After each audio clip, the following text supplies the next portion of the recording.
This podcast is part of Another Happy Studios, the home of podcasts with passion.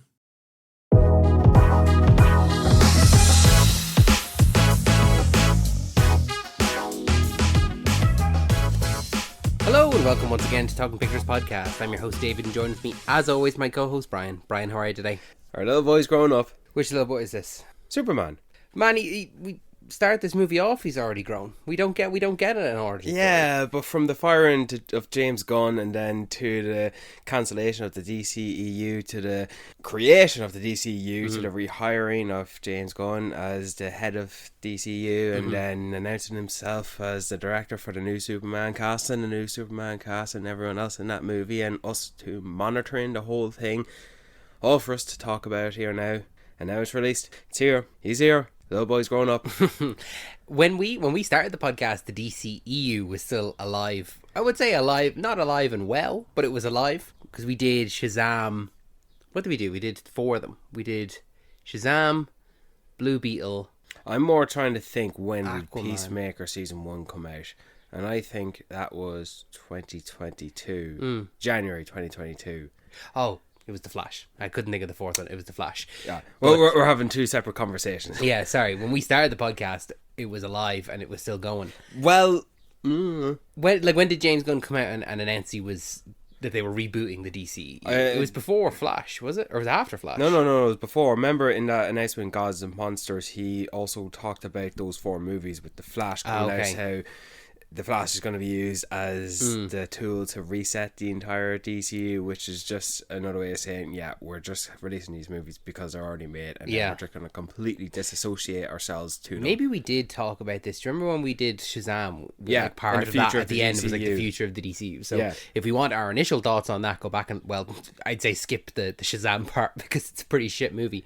But do you want to even do a trailer of the week? We normally do a trailer of the week, or do you want to just launch into talking about Superman? I just want to quickly, I think the theme is relevant. Okay. With the dawn of a new era in the superhero genre, the dawn of a new trailer for a new year, Project Hail Mary. Oh, yeah. Well, you talk about it because I've not seen it. I've only heard it. Well, you listened to the trailer, I've watched it because you want to read the book, which is interesting because then you'll form your own idea of what the movie would be compared to what Lord of Miller think it will be. You excited? I'm excited, yeah. Okay. I don't have anything to say on it because I've not seen it. It sounds good. It sounds good? It sounds good. You like that? Yeah. Is that Harry Styles or Ed Sheeran song? It's Harry Styles. Sign of the Times. Alright, moving on. Superman. What a piece of shit. Fuck this Superman guy. No, I'm only messing. I don't want you. No, that's, you failed. You can't even try that. Like, I know you like this movie. I seen your rating. I was just doing my my Lex Luthor impression. We'll get to him. So, okay, where do you want to start then? Did you like it? Yeah, you do. Why would you ask that? I know what you thought of it. Yeah, of course I liked it. I don't think there's not very many people I think that are disliking the movie. No, it's in the mid to high 80s in terms of critic score, and it's in the high 90s in the audience score. It seems that the people that are disliking it are right-wing Americans who really disagree with the statement that came out beforehand. It's like, oh yeah, this is an immigrant story. People are like, what are you talking about? This isn't the Superman that I grew up with. And it's like, this is the exact Superman that you grew up with. You don't think that Christopher Reeve Superman would be pro-immigrant? Like, he is an immigrant. It's funny how people will just jump on a bandwagon of not liking something because it disagrees with their political views. But they're just loud. Yeah, it's a loud minority. Yeah, which is unfortunate. But at some point in our lives, we just have to laugh at them. Like when a lion is roaring at you from the bars of a zoo, and you think, that's funny. Yeah, you can't get me. Just laugh at it. Like you can admire its conception and beauty. Now, the loud minority won't be beautiful, but it's like, that's an interesting species of the human. Yeah, isn't it? You just have to look at it. But, yeah.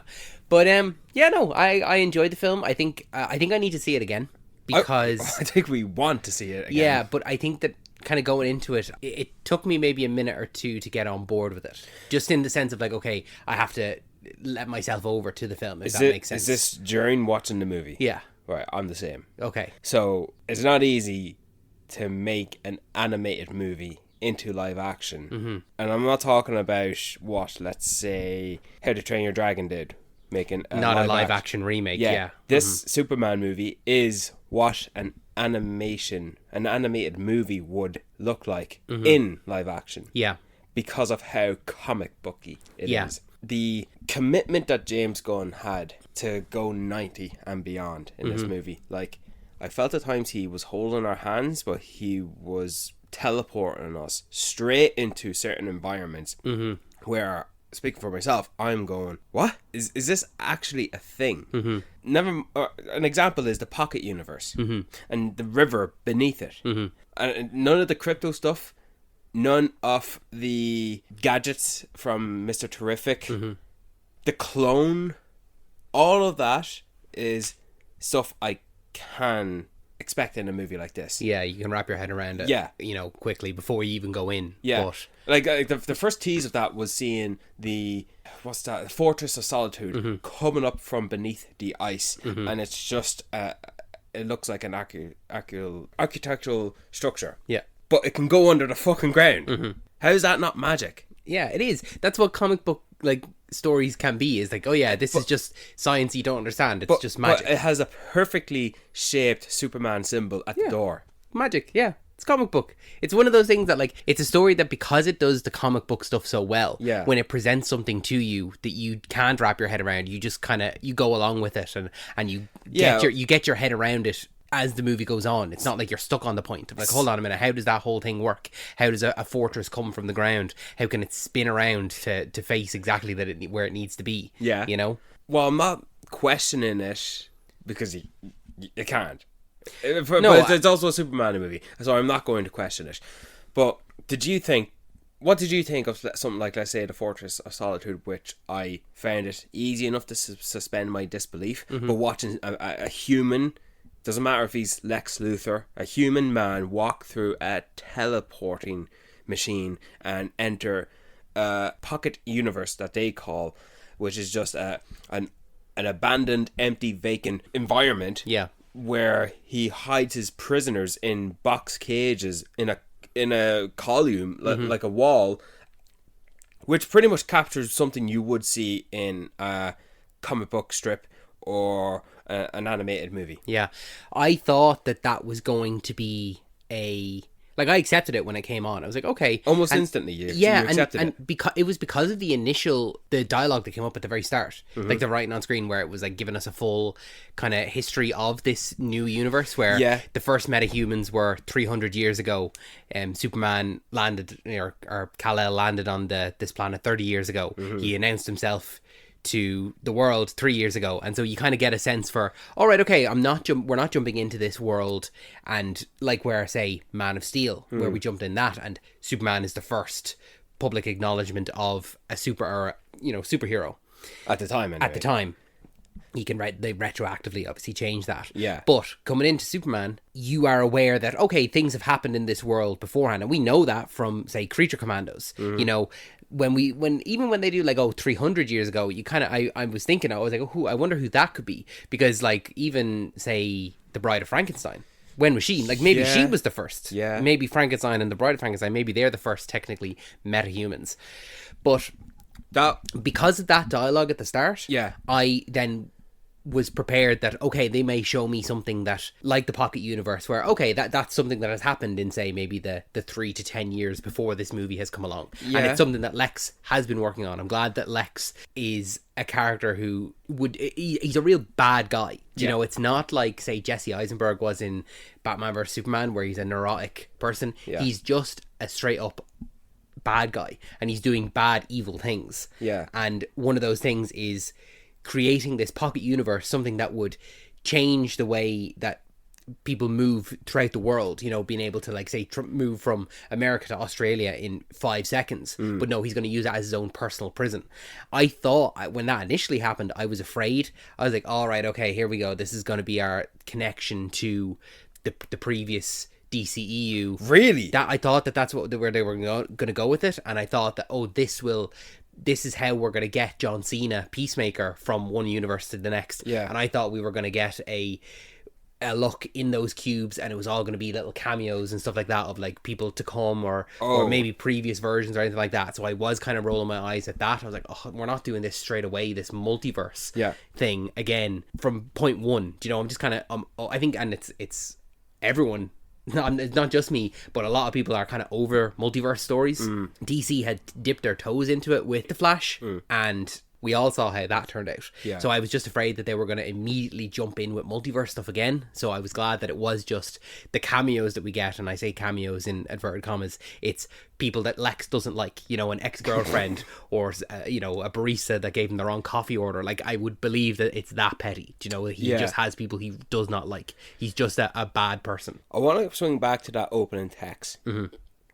I thought that's interesting because I do remember James Gunn once saying, oh yeah, the metahumans have existed for over 300 years and Clark Kent has been Superman for 3 years. And I thought, okay, that's interesting thing. But when you see it open in the movie, in the text, I thought that more further established that this universe is a universe where superheroes exist in such a way that it's nowhere near a reflection of what our universe would look like if superheroes exist. Our universe, if superheroes existed in them, would be something akin to Man of Steel. And Batman v Superman. That was the take on it. Like Man of Steel, it's the gritty and real life version of Superman. And, you know, going to the Daily Planet, and it's not the globe on top. It's just an office building. You know, that's another thing. The Daily Planet has the globe on top of the building. That's something you'd see in a animated movie or the comic strip. Whereas in the Man of Steel movie, a movie set in our world, it's a normal building. Yeah, just an office building. Another thing as well that I really thought, Jesus, this is very much something you would see in a comic book, is the engineer. Lex's minion. Yeah. She is able to just imagine what she wants to create, and her nanotech biological body can just create it. Not something you would see in a lot of other superhero movies, which more times than often are just movies set in our world, but there's a superhero in it. Yeah, where you have to have the logical... Yeah. Like, because it's very easy to just say, oh yeah, this character's powers are that they can imagine anything they want. And they're which is essentially kind of what Green Lantern's powers are as well. The only limitation is their own imagination. Yeah. So I guess she was interesting. I didn't really like her, to be honest with you. Only for the... Not that I didn't like her, but I felt she was underutilized. I felt like she was just Lex's lackey. Yeah. Do you know? Yeah. That it was... she, and because she only really appeared at the start and at the end. No, I thought she was always throughout. She may have been there, but she wasn't doing anything there. So was Ultraman. Yeah, and...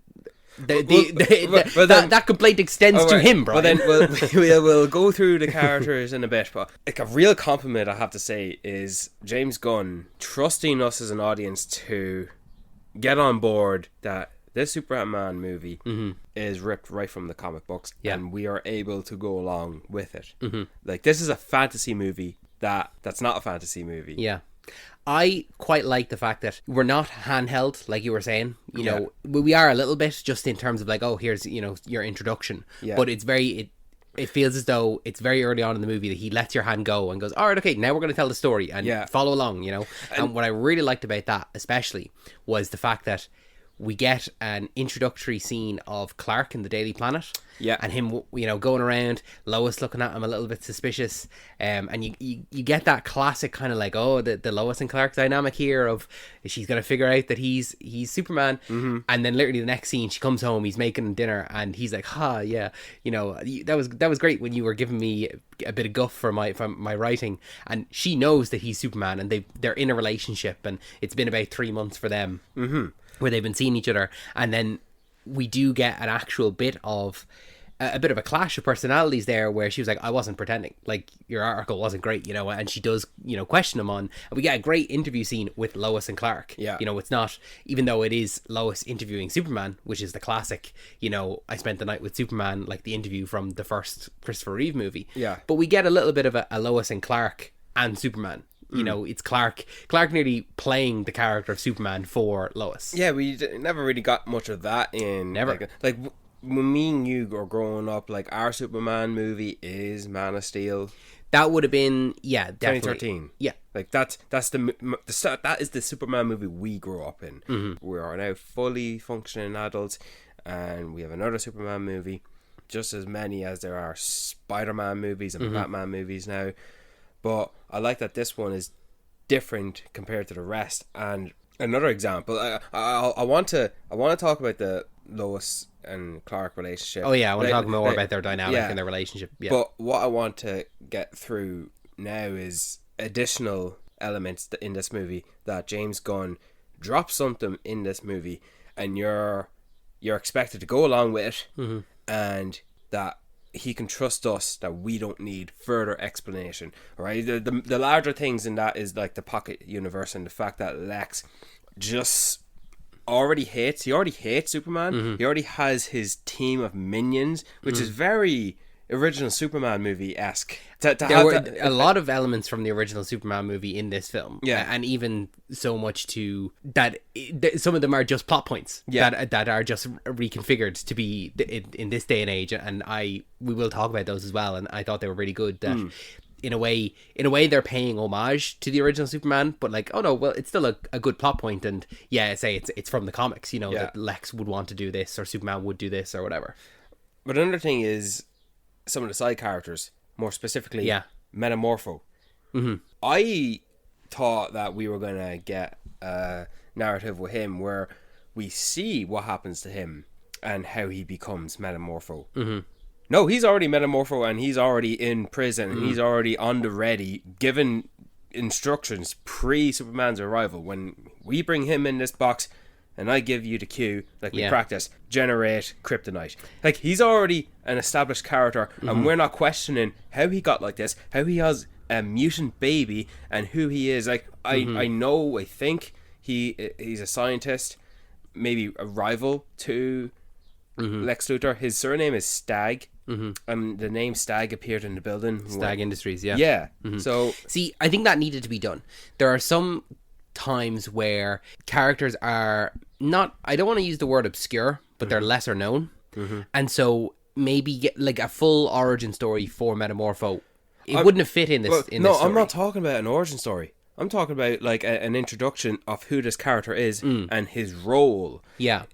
But he is introduced mere seconds away before his role. You know? Like, at least the Justice Gang had a bit of an introduction, but they're already formed, they're already established, Superman knows them. The next fight scene they have, Superman doesn't need to be there because now they got it handled. Like, I just felt that he dropped in these characters that are already established, and because they're superheroes in somewhere like Metropolis, it feels like you need to know a little bit more about them when you're introducing them in order for us to hop on board. I'm not saying it's comparable to the characters he would have introduced in the likes of, let's say, Guardians of the Galaxy, because it's a whole galaxy full of people and they're living characters, whereas all these named characters ranging from Superman all the way to Metamorpho, they're all living their lives, and we are dropped in the middle of it all. We are not given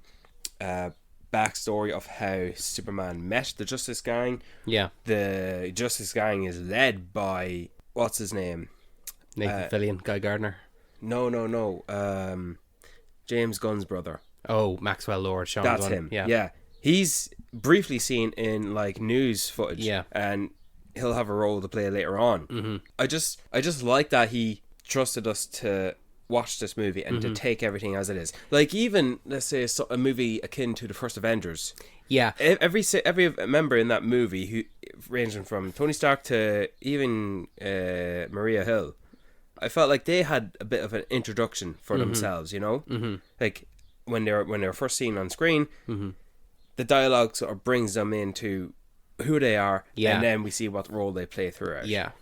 I understand where you're coming from, that, say, in the Avengers movie, Joss Whedon, he didn't want to place full faith that everyone had seen every movie, even though there were only 5 at the time, like, leading up to Avengers. Like, you do have to give a little bit of an introduction, because maybe this is someone's first movie, whereas James Gunn doesn't really do that. You get, this is Metamorpho, this is what he can do.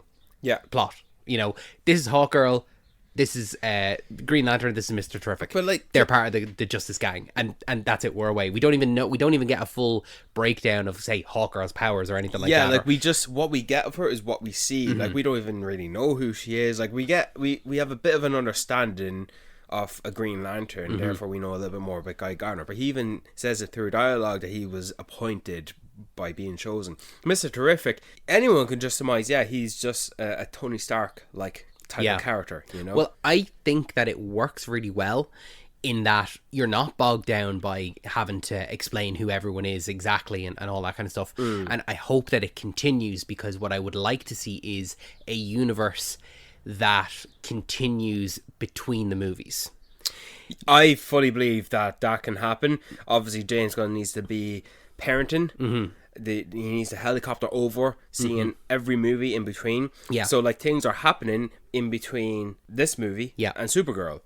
And, we don't even know what the next movie is scheduled to be released. I'm not talking about Lanterns or the Clayface movie. I think it's Supergirl is the next one. Supergirl is, but after that, yeah, we don't know. And I think I'd like is for James Gunn to not go so far ahead. Like, I don't want him going to the likes of 2029 and then some more movie. Like, do it like maybe 1 to 2 years ahead, and that's it. I would like to know what my next movie is coming out and the one after that, and that's it. Yeah, and that's what we have. That's what we have. So, like, with Superman out now, let's say we come to when it's out of theaters. Tell us what the next one is. Then we anticipate Supergirl. And then when Supergirl comes out, tell us what the one after that is. Yeah. So we know what's coming in the future, but we're not anticipating years in advance things that are coming that we might end up not getting, you know? Yeah. Well, soon enough, San Diego Comic-Con is coming up. Yeah, so we probably will get some announcements there, all right? Yeah, not too many I don't want. But before we get into the characters... Oh, no, I just wanted to actually just continue on that there, sorry. with the... I want a persistent universe that takes place without the films, or seeing it on seeing it in a show, or seeing it in the movies. Like, the next time we see Guy Gardner, probably in Lanterns, we may see him in a little bit. Yeah. I want there to be another member of the Justice Gang. You know, he can just mention who they are. Oh, me and my crew, so and so, whoever it is, and then the next time we see the Justice Gang, that person is there. Yeah. And maybe something has happened with Superman, and we hear about that in Supergirl. Yeah. You know, and I just want there to be, like, I want there to feel as though that things are happening and characters are doing things whilst we're not seeing them. Like, we're just getting little snippets of the films. Like, I want to believe, like how in Iron Man 3, that movie ends with Bruce and Tony there together. And it's actually him talking to, he's basically telling the story to Bruce. He's narrating it, and I like that. I'm like, oh, this is brilliant. I like just knowing that they're still in contact, and we get little flashes of it.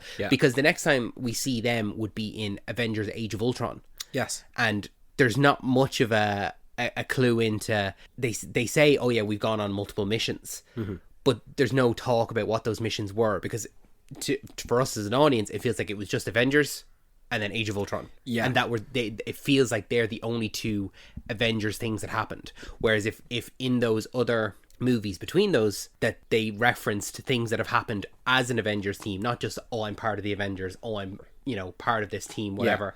Just make it feel as though that there are other things, that it's a consistent world that's happening alongside these movies. I think there's soft examples in this movie where that's sort of indicated or implied that it does, and we're likely to have that, and that's Superman having his, like, cup of tea or hot cocoa, while in the background, in the middle of the city, we see the Justice Gang are taking out an interdimensional extraterrestrial being, and the fact that they're doing something in the background, but we're having a heart-to-heart moment between Lois and Clark. Like, two things are happening at once, but in someone else's hands. Someone else directing this movie. They're showing cut back and forth between, maybe take the scenes out, but have them be separate, but still have them in the movie. You're having that fight scene between that Justice Gang, and that's just their introduction. But I like that it's showcasing that multiple things are happening at once, and we see it at the same time. Therefore, we know it can continue to exist. And the reason why I bring that up is because exactly like that it happens in the movie. So it's like, good. I'm saying that, that's a good part. Continue it. I want to see more of this, or I don't want to see more of it. I want to hear of it. If you can show it to me, at least make me aware that it's happened. And another piece of ammunition to that is the fact that the action of the Justice Gang taking out that extraterrestrial being, is that is inconsequential to the Superman's plot. Yes, and to the plot of the movie, essentially. Like, that could have just been anything, or nothing at all, and still have that scene. But the fact that it was there, I think it's us dissecting it for the purpose of the conversation, and the conversation being that life will go on in this universe without us needing to see it on screen. Yeah. And here may be some ads. Welcome back from the ads. Before we get into the narrative, the plot of the movie, and talking about the characters, which is where I'd like to go. I don't know about you. I don't know if I even want to talk like just about the narrative of it. I'm happy to talk about the characters and the narrative points that come out of those characters, because I think the characters are the strongest part of the film. Very much for me. so. But I'd like to talk about if there's anything we didn't like, or we maybe we're not confident on. I would say that the two villains, that being the Engineer and Ultraman, they were a weak part for me, in that they very much felt like exaggerated henchmen. I think that there is potential for Ultraman to be improved upon later down the line. I don't think he's dead. I think that he will come back as a version of like Bizarro. I think that he will come back having gone in through that black hole, and he'll come back and he'll just have the reverse of all of Superman's powers. So he'll have ice, laser beams, and fire breath. You know, he will have the classic Bizarro moveset. But the Engineer, I felt like the only thing that she serviced the plot for was to get the message from Jor-El and Superman's mother. What's his mom's name? Lara. Yeah. So that was the only thing that she really served, and that's in the first 10 minutes. After that, then she's just there for someone, noticeable for him to fight. henchman. Yeah. So those are two aspects that I didn't like, because I just would have liked to see more of them. I also the movie just kind of lost me a little bit in the middle. I think it was when Superman was in the Pocket Universe and we were following Lois with the Justice Gang. Yeah. And when Lois and Mr. Terrific went to the beach and Mr. Terrific had his fight scene, I zoned out. I was like, for some reason, because of the fact that we were following Lois in the foreground and it felt like everything else was happening in the background, I couldn't actually focus on anything. So I wasn't actually looking at anything. I was just looking at Lois reacting to things. Yeah. So it just lost me in that scene, and it was like a real needle drop as well. And because the movie had been so consistent up to that point, not doing needle drops. Needle drops as in like playing an actual song. Like most of the rest of it is just score. Yeah. Because it was a needle drop, it felt out of place for this movie. Even though James Gunn is well known for doing his needle drops. It felt out of place for it. So that scene, I just kind of lost me. My attention kind of went elsewhere. I was like, oh, I don't even need this scene at all. Just move on with the plot. Like, I don't need there to be a fight scene. It's obviously there to showcase Mr. Terrific and his T-spheres and stuff like that. Yeah.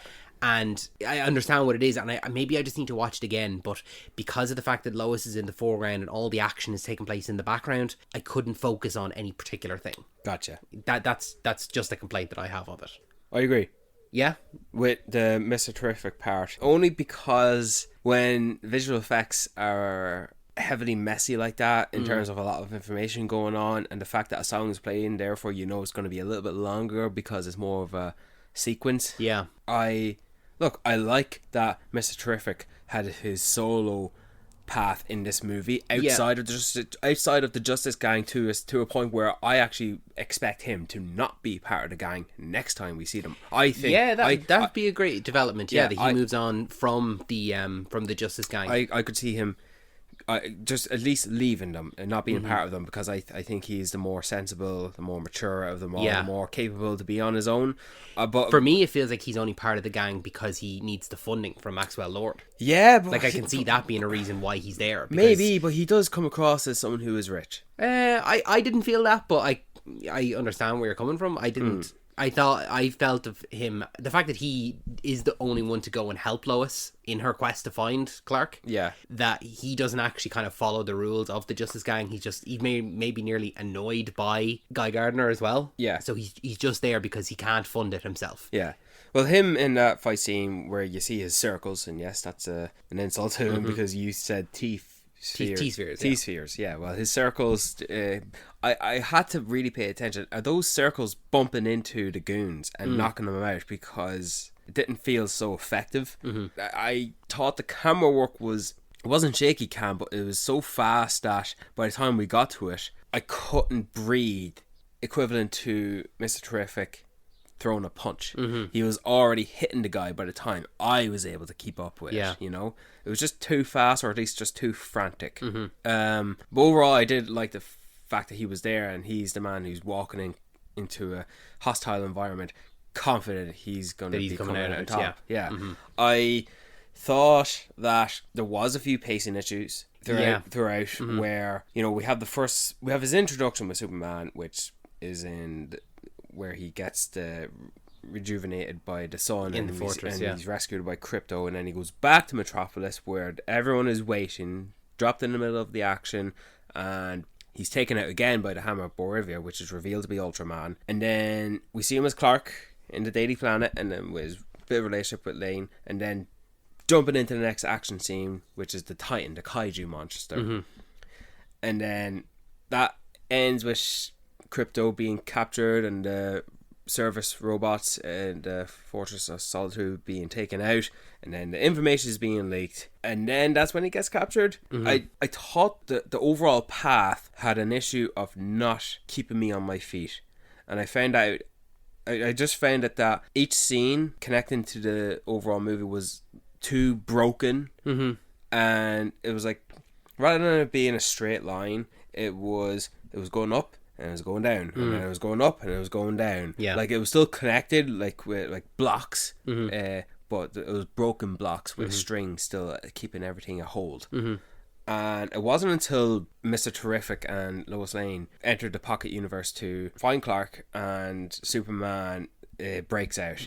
It's from that moment onwards it gets you back on side, and it keeps me on my feet. I agree. And the necessity for Clark to keep that baby alive while he's fending off those goons, and he frees Crypto again, and it's like yes, finally fucking show these goons what you got. And it feels like a bit of an ensemble of a team have been recruited to come together, because you have Mr. Terrific there, you have Metamorpho there, and you have Superman doing his own thing, and they're all trying to find each other, and then we get to the farm, and even that felt continuous, and it wasn't over long. It wasn't too long of a plateau. It's like the Avengers Age of Ultron, the farm. Like as soon as you go there, not the fact that it grinds to a halt. Not the fact that it's a farm still. But just that we're away from the action now. Yeah, we're moving the characters. Yeah.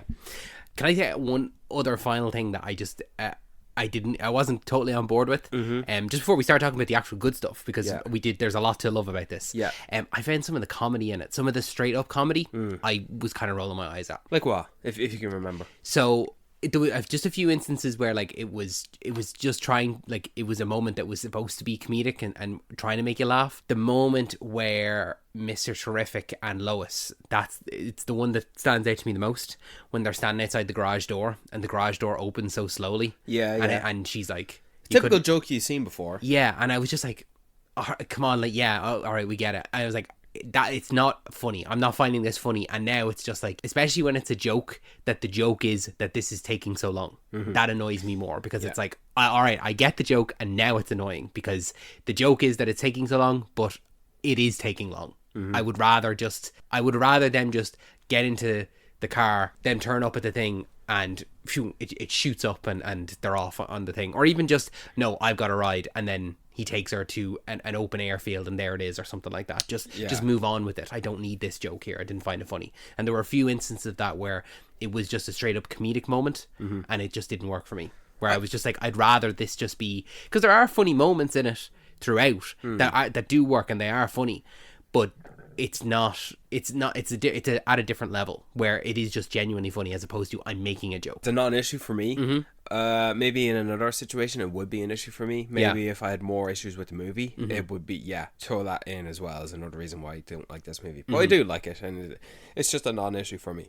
But another thing I don't like, we do like this movie, I swear. We'll get to the bits we like in a minute. I thought a lot of the dialogue was quite exposition heavy. Yeah, absolutely. Like the first when the reporters are all on the roof when they're going into the the thing when they're all explaining it to Perry White? No, not even that. I felt like that was a I really thought that was heavy- actually fine. I thought that was a real like, Like, we're this just is- catching everyone up here on this is exactly at the what's end. happening. Yeah. No, not at all. I actually Okay. thought that was quite effective Okay. and useful. No, that's fine.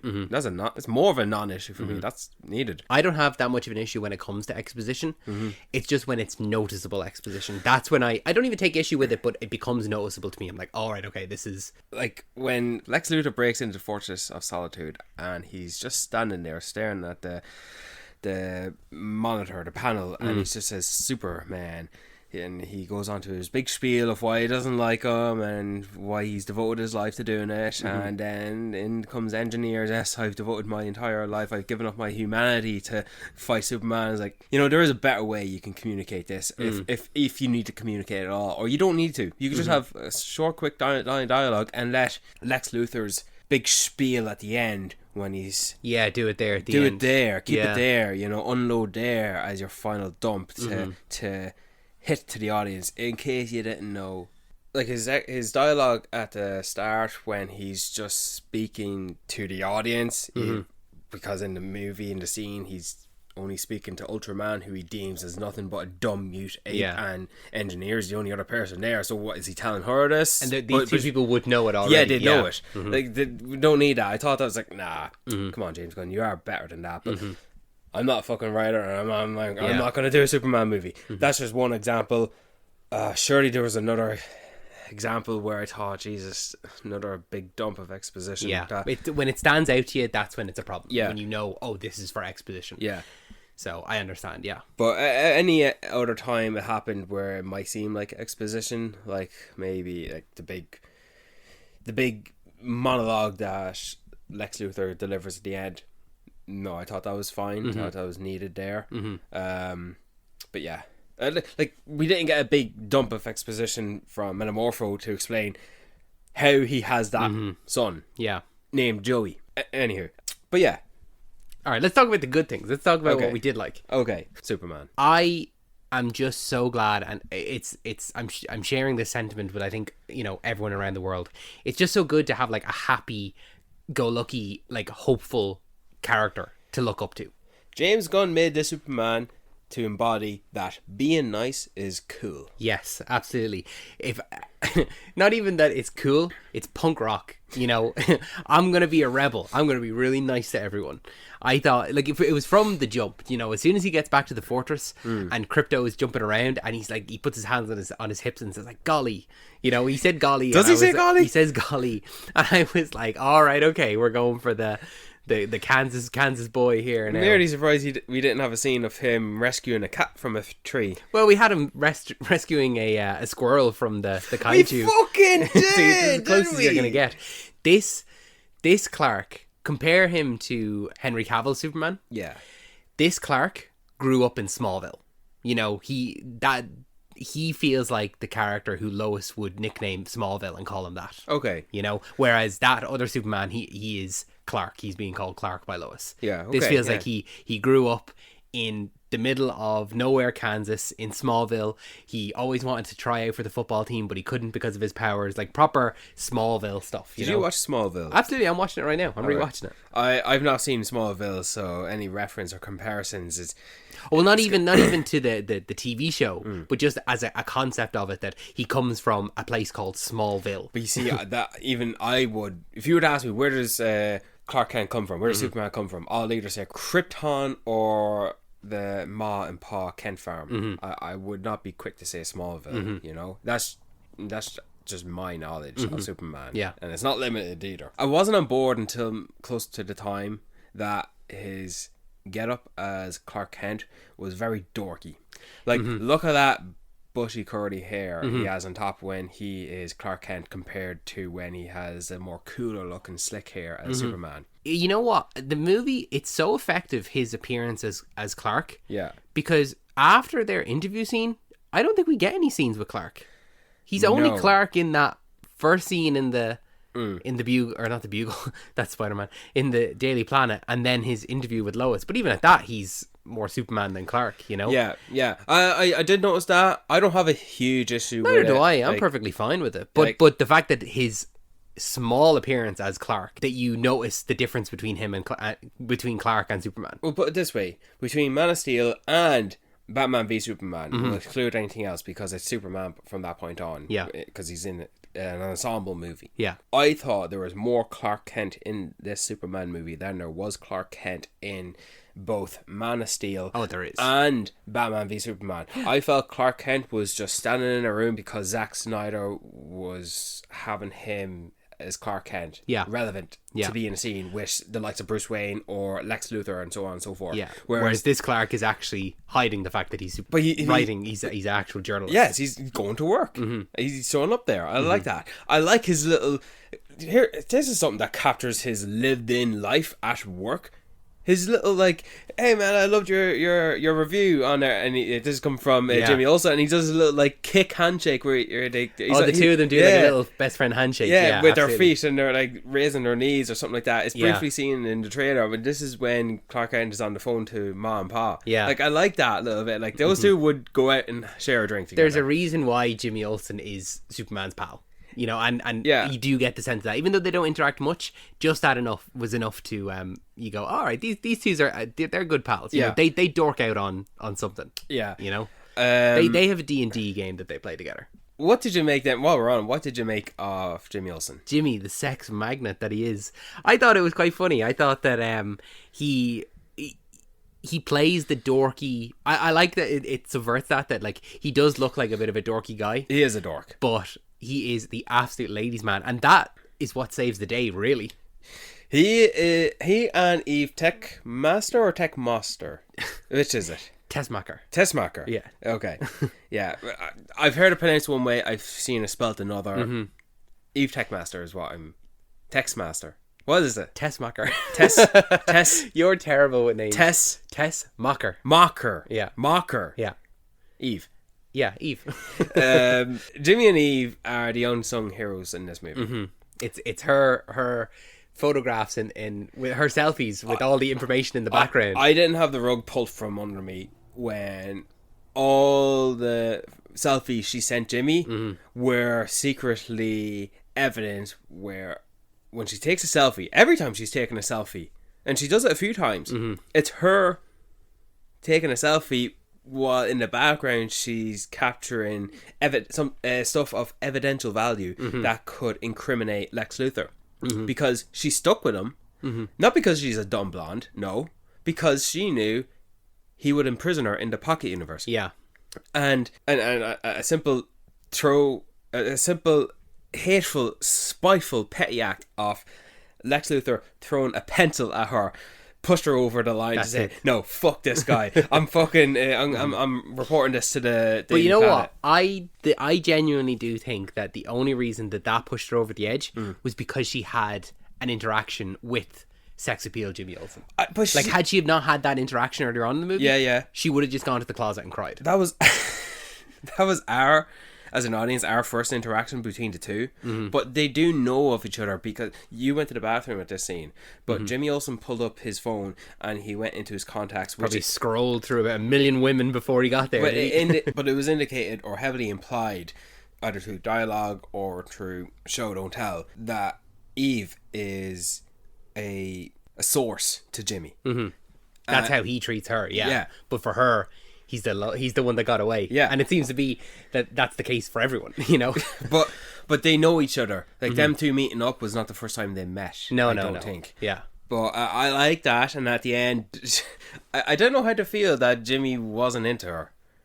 I thought it was funny. The fact that I like that it flips it on its head. It's like, no, this dweeb is actually not interested in this sexually attractive, very bright, very brave young woman. Very smart, brave young woman. See, it's the fact that because he gets with so many women, or he has the picture on his desk of him with the two women. I suppose the two other women looking at him. It's like he knows that he can get with women, so his standards are absurdly high. Even though Eve is exactly like you said, a gorgeous woman who anyone would be lucky to be with. Yeah. Because he finds her slightly annoying. That's too much for her. It's like the Seinfeld thing of like Seinfeld would be like, yeah, her eyes are just a little bit too close together. So he wouldn't, it'd be like a 10 out of 10 model. But, but he does smile at the end when she comes to hug him because she feels like he rescued her because he came back. He gets to be the hero. Yeah, for her. And then we cut away to another scene later where she's just hanging on to him from behind and she's just resting herself on him and he's talking to Perry White and they exchange, how long have them two been banging or hooking up? Talking about Lois and Clark. Or no, not even Lois and Clark, Lois and Superman. Yeah. About 3 months. Like it's not a secret to anyone else. Yeah. I mentioned him there. I was looking forward to seeing this actor play Perry White. Wendell Pierce. Yes, I do like this actor quite a bit. I feel like this movie did a great job of casting a variety of TV prominent actors in a tentpole film. What's Wendell Pierce in? The only thing I would recognize him from was he was in Thunderbolts earlier in the year. Yeah, he's got a substantial recurring role or main role in Suits. Okay. He's one of the main characters in The Wire. Okay. He's heavy in a lot of other procedural dramas. I'm not familiar with him now, but like I said, heavy TV actor. And I'd actually argue the likes of Guy Gardner's actor Nathan Fillion, Anthony Carrigan, who played Metamorpho, and they're just some examples. I thought, these are big, prominent actors in the TV world, and I like that James Gunn went out to cast these actors to play these supporting roles in a major blockbuster film. I did like the fact that we had a good rounded out cast numbers wise in terms of the Daily Planet crew, that it wasn't just Clark, Lois and Jimmy, that we had the likes of Perry White, we had Cat Grant, we had Steve Lombard, and they're not very rounded out characters, especially Cat and Steve. They're just there to fill in the background. I notice her because she's got the big breasts and the massive white hair and the enormous glasses, and then you have the big tough looking guy who's really emotionally... He's the sports reporter. But he looks to be emotionally insecure when coming under pressure. And but they're classic Daily Planet characters. Are they? So I wouldn't know. They are, yeah. Okay. So they appear in other Superman media as well. That's interesting. So it's just good to have them... Just like, let's round out the office. It's not just a room full of reporters that we don't get to know. It's like, at least we've named a couple of them, and they do have a couple of lines of dialogue. Just compared though to the likes of maybe Lawrence Fishburne, I did want a little bit more from Perry White. Yeah, just a little bit more. Like I like how he's. Here's another element that this is set in a very fictional world. There's a rift in the ground. Splitting the city apart by this extraterrestrial, other dimensional black hole, natural disaster. And Perry White's happy to sit back, chomp on a cigar, and go. Yeah, you know what? I absolutely 100% agree with you. When the world is splitting open and the evacuation note is going on, and here's Lois and Jimmy presenting their findings to Perry. Everyone in the background is running around trying to get out of the building, and there they are with like the board with the red string going from this is how this is connected, and like Perry White sitting back and he's like, okay, like this is just another day for them, that they know, Superman will sort it, like we're not in real danger. It's not a quick job to culminate all those factual evidence and put them on the board. Like you have to get all those selfies, print them, zoom in on them. You're putting a bit of work into your vision board. That's a lot of work to do in a cut to the next scene job. Right, absolutely. The Justice Gang. The Justice Gang. I feel as though the Justice Gang were a little bit underbaked, especially with Isabella Merced, with Hawkgirl. She very much just felt like she was there. I felt that as well, and I kind of cringed every time she shrieked. Yeah. I just felt like that's something I could expect a CW show would do. Yeah.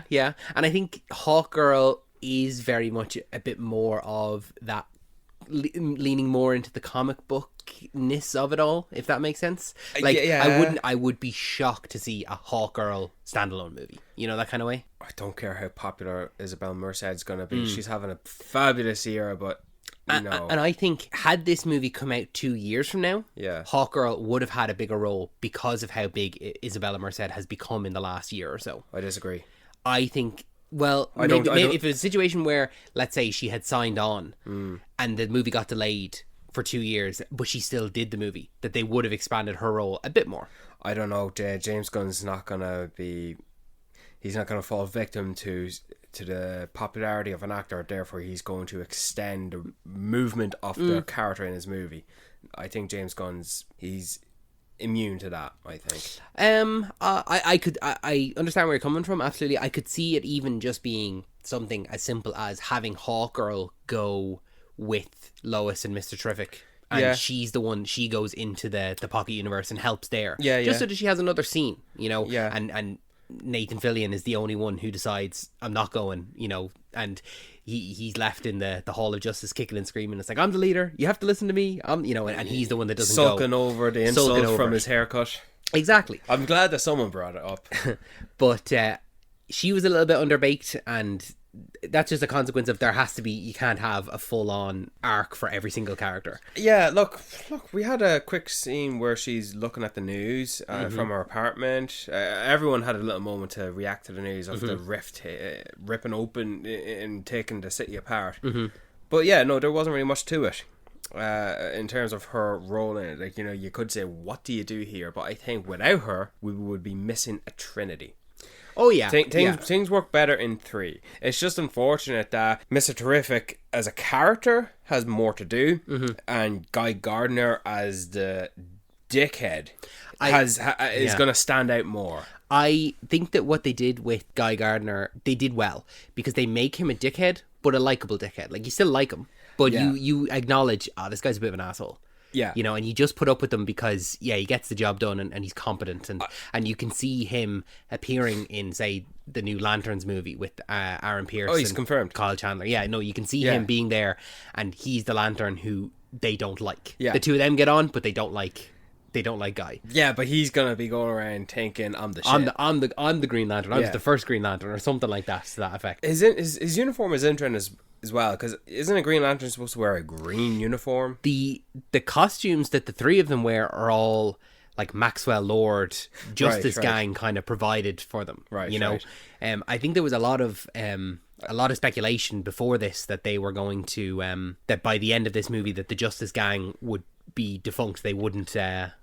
It wouldn't be an actual team. Wouldn't be a team anymore. Right. And so they would get their own classic costumes. Because you're right, the Green Lanterns would tend to have a bit more of their own individual, like, it's kind of like a uniform, but all Green Lanterns wear it, if that makes sense. So Green Lantern powers alone, pretty cool. Like, I like that he walked into a room to give shit to Superman for failing to be more effective in taking out the kaiju, and he sees that the crowd is shouting at him. This is actually the scene where the world is informed that he was sent to Earth from his parents to rule. Yeah. Something he didn't know, and now he's struggling to accept. Yeah. And he sees this Guy Gardner sees this crowd, an angry mob trying to get in, and he shuts them all out. Says, "Leave us alone," or like, "You have no business to this meeting that I'm about to have with Superman. Yeah. Get lost." And he just shuts them out. I like the authority he gives, even though he comes across as a dickhead who apparently can be taken out by a single punch from Batman. I think that's the famous thing in the comics.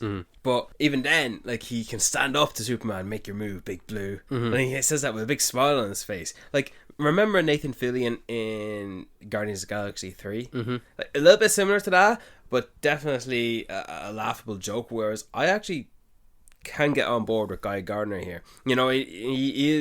He's the butt of a joke at times, but then at the end he says to the kid, "Sorry, Superman couldn't make it, but you got an upgrade." And here he is, just fucking doing a few wishes with his hand, and the Green Lantern, he imagines a giant Green Lantern hand flipping over all the tanks and destroying all the vehicles, and then one of the hand moves he makes is giving the middle finger. A couple of them were the middle finger, right? I like that. He could just do that, like, nonchalant. Yeah, it's the overconfidence of him that Yeah. that he can say, like, sorry, he wasn't available, but you got an upgrade, I'm better. Without the ring, without the powers of a Green Lantern, Guy Gardner would be as useless as a bucket of water. There'd be nothing to him. he'd actually be probably one of the loud minority fans giving out about why this Superman movie would suck, and that he's a die-hard Snyder fan. Yeah. I think that's what Guy Gardner would be without the Green Lantern wings. Yeah. You know, his actually life was going nowhere. He was given the ring by the Green Lantern Corps because they felt bad for him. Yeah. Yeah. Like, why this guy? Yeah. You know, why have you earned the right for this? Yeah. Really, why this guy? Of everyone, why him? But overall, I did like him. Even the little joke at the end, which he says to Metamorpho that, sorry, team's full. The Justice Gang is a very hard team to get into. And he says, Justice Gang? I like that name. You're in. Yeah. I do like that Metamorpho joined the team. I like that it's an expanding roster and it's not a conventional roster. Like, if you had asked me beforehand, do you think Metamorpho will be part of the Justice Gang by the end of the movie? I'd be like, no, he's the villain. Like, he's a villain. Like, he'd be a minor villain. Is he a villain? I never actually thought of him as a villain. I'm not familiar with him. Neither am I. I did think that he was going to be a villain. Just from, I can understand, like, with his powers. Like, he is used by the villain to disarm Superman, you know, by creating kryptonite. Yeah. But just because sometimes it can come down to, like, with comic book stuff, it's like, okay, how ugly are you? Then you're probably a villain. Like, you look at him and you go, that guy can't possibly be a hero because he's not attractive. You know, that kind of way? Yeah. And that's just something of comic books is or it's like even with the trope of, like, if a character comes on screen and they've got a big scar on their eye. Yeah, probably the villain, you know, and it's not a good trope that we fall into over all these years, but it is one that is there, unfortunately. I could, like, you're right. Like, I don't even need to say you'll never get a Metamorpho movie. You might. No, you won't, because there's nothing to it. You won't get. When I say you might, I mean you might get a TV show. Yeah, but then no, I don't think so. But I do like him as a character. I like to see the variations of his abilities.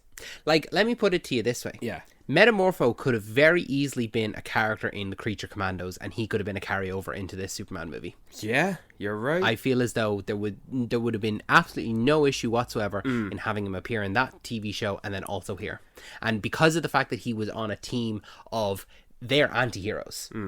Yeah, that in the Creature Commandos. That's where I would come from. That, oh yeah, he's a villain. You know, that kind of way. That he's an anti-hero, and he's come around. And no, he was just a guy that was used by the villain. Yeah, and was being blackmailed with the possible killing of his son. Yeah. So now that he's free from that, and I can do what I want to do. All right, I want to be a force for good. But see, as soon as Lex Luthor killed that guy, like, that was enough for Metamorpho to decide no. Completely break down. Yeah. Because he's a human. He's a human. Like, this is just something that happened to him. Yeah. Like, Bruce Banner, gamma radiation made him into the Hulk. Fortunately, he's just another scientist where something bad happened to him. Just like a lot of the characters in Creature Commandos. But I liked seeing the extent of his abilities, where he can just change to anything, but he faces some consequences of having it's to not infinite. Yeah. But he has to rejuvenate his body again. Yeah. And he was just literally a floating head with some tentacles, and that's what he used to save Superman and his son from falling into a black hole rift. But yeah, I like that when they all escape the Pocket Universe, and Terrific says, I gotta make sure this does not cause more damage, which eventually it does. And Lois takes Clark out to the farm, and we see Metamorpho take his son Joey into the night, and it's like, I feel very something like that character embodies tragic, and it's just so unfortunate. But that's James Gunn's style of taking these characters that are misunderstood. It's a misunderstood ragtag team of people that have a tragic backstory and have led them down to this way, and just seeing him carrying his son, this monster from an objective perspective, walking into the night. It's like, yeah, what happened to him to become Metamorpho, but then what happened to his son? Like, is that just a consequence of what happened to him becoming this Metamorpho? Or, you know, like we also enter this world, or by the end of the film, we find out that it's well known that characters can go to other planets. Yes. I don't want to jump straight away to it, but we find that out. So it's like, okay, did Metamorpho, you know, is his partner an alien, or is it some other metahuman or something like that has had this child that is an unconventional child? We don't get anything more of that. I'm right to say he does have a partner. He was seen with a woman in the end, wasn't he? I can't remember. When he was watching the news, and all the characters were watching the news before. I don't remember seeing him in that montage, but I just don't remember it. I don't think remember. it was a blonde-haired woman. Okay, well maybe then. I just remember, but then I like to see him there at the end, be part of the team because yes, just seeing it be Hawkgirl and Guy Gardner, you just need a third one. And seeing Metamorpho there, that was great. Yeah, and here may be some ads. Welcome back from the ads. Just quickly then, I did want to touch on the Engineer and Ultraman. I know you don't like them as much. With the Engineer, as I said at the start, very comic booky. Like, I thought this is more fiction than Iron Man having a nanotech Iron Man suit. Do you know? Yeah. You can't even say she's an alien because she's man-made, but still, like, I don't know what to make from it. I would have liked to have her say to Superman in the midst of her fight with him that I gave up my humanity to fight you. Yeah. Rather than her just saying it to Lex Luthor. Just to... That would have been a nice juxtaposition as well with his last speech about how that he is human. Yeah. You know, the fact that she gave up her humanity and she lost the fight, whereas he held on to his humanity. You know, I think that would have been... You're right, I think that would have been better. And just seeing her, she's knocked out unconscious, great. Might pop up somewhere down the line, we'll see. But it's interesting to see that a lot of characters could nearly just pop up anywhere, and we know James Gunn will retain the actor who performed them. Yeah, in live action and in animation. That's the thing. I think it stands to James Gunn that so many actors that he's worked with on previous things are more than willing to come back and work with him again, and in various different levels of role. Like even the fact that the Superman bots are voiced by members of the Guardians of the Galaxy. Michael Rooker and Pom Clementif, I heard her in there. The fact that Bradley Cooper came back to play Jor-El, and it's not even like a Jor-El, it's not same to Russell Crowe. It's not a cinematic, awesome, action-led solo narrative. Or even a Marlon Brando, you know, dialogue with him. It's just a recording of him. And even the girl that he's with was she Ratcatcher? No. Oh, was it? I actually don't know. And how do you say it? It kind of looks like her. Yeah, but I've definitely seen her in something James Gunn before. I'm going to look it up now as you're talking about Bradley Cooper. Like to follow in the footsteps of Marlon Brando and Russell Crowe. Bradley Cooper thought, yeah, I can do that. You know what? I'm going to go back to complaining a little bit. I didn't actually like the scene where he's being brought into the Fortress of Solitude. Because of the dialogue. Jor-El was talking, Superman was mumbling, and the robots were all talking as well. Where I was like, what am I supposed to be actually focusing on? I couldn't focus on anything because it felt like everyone was mumbling. Because also Jor-El is talking in Kryptonian. He's speaking in an alien language. So it's like anytime they focus on him and it's like, okay, there's no subtitles. And obviously that's the point because we're not supposed to know the full message. Yeah. But I suppose they could have put that up because the first half. 4 narrates. Yeah, so 4 is narrating it and we're hearing him talk and then Superman is mumbling and it's just too much dialogue going on. So I agree, but I don't have a problem with it. It put me off a little bit. What do you think about the fact that it's a change to the Superman... Well, I don't know if it's a change to Superman lore. What do you think about the fact that Jor-El, their actual want for their son was to go and conquer the planet, essentially? I don't mind that was the approach James Gunn wanted, but I actually needed more of a solidification to punch me in the face to say, yes, his parents did 110,000% factually sent their infant to Earth to rule over them. I felt that there was still a lingering possibility that Lex Luthor did fake it. Oh yeah, absolutely. They could have at the end of the movie revealed, oh no, it was a doctored just because Lex Luthor paid people off or something. Just because Lex Luthor discloses to the Russian raggedy-haired president of Borovia,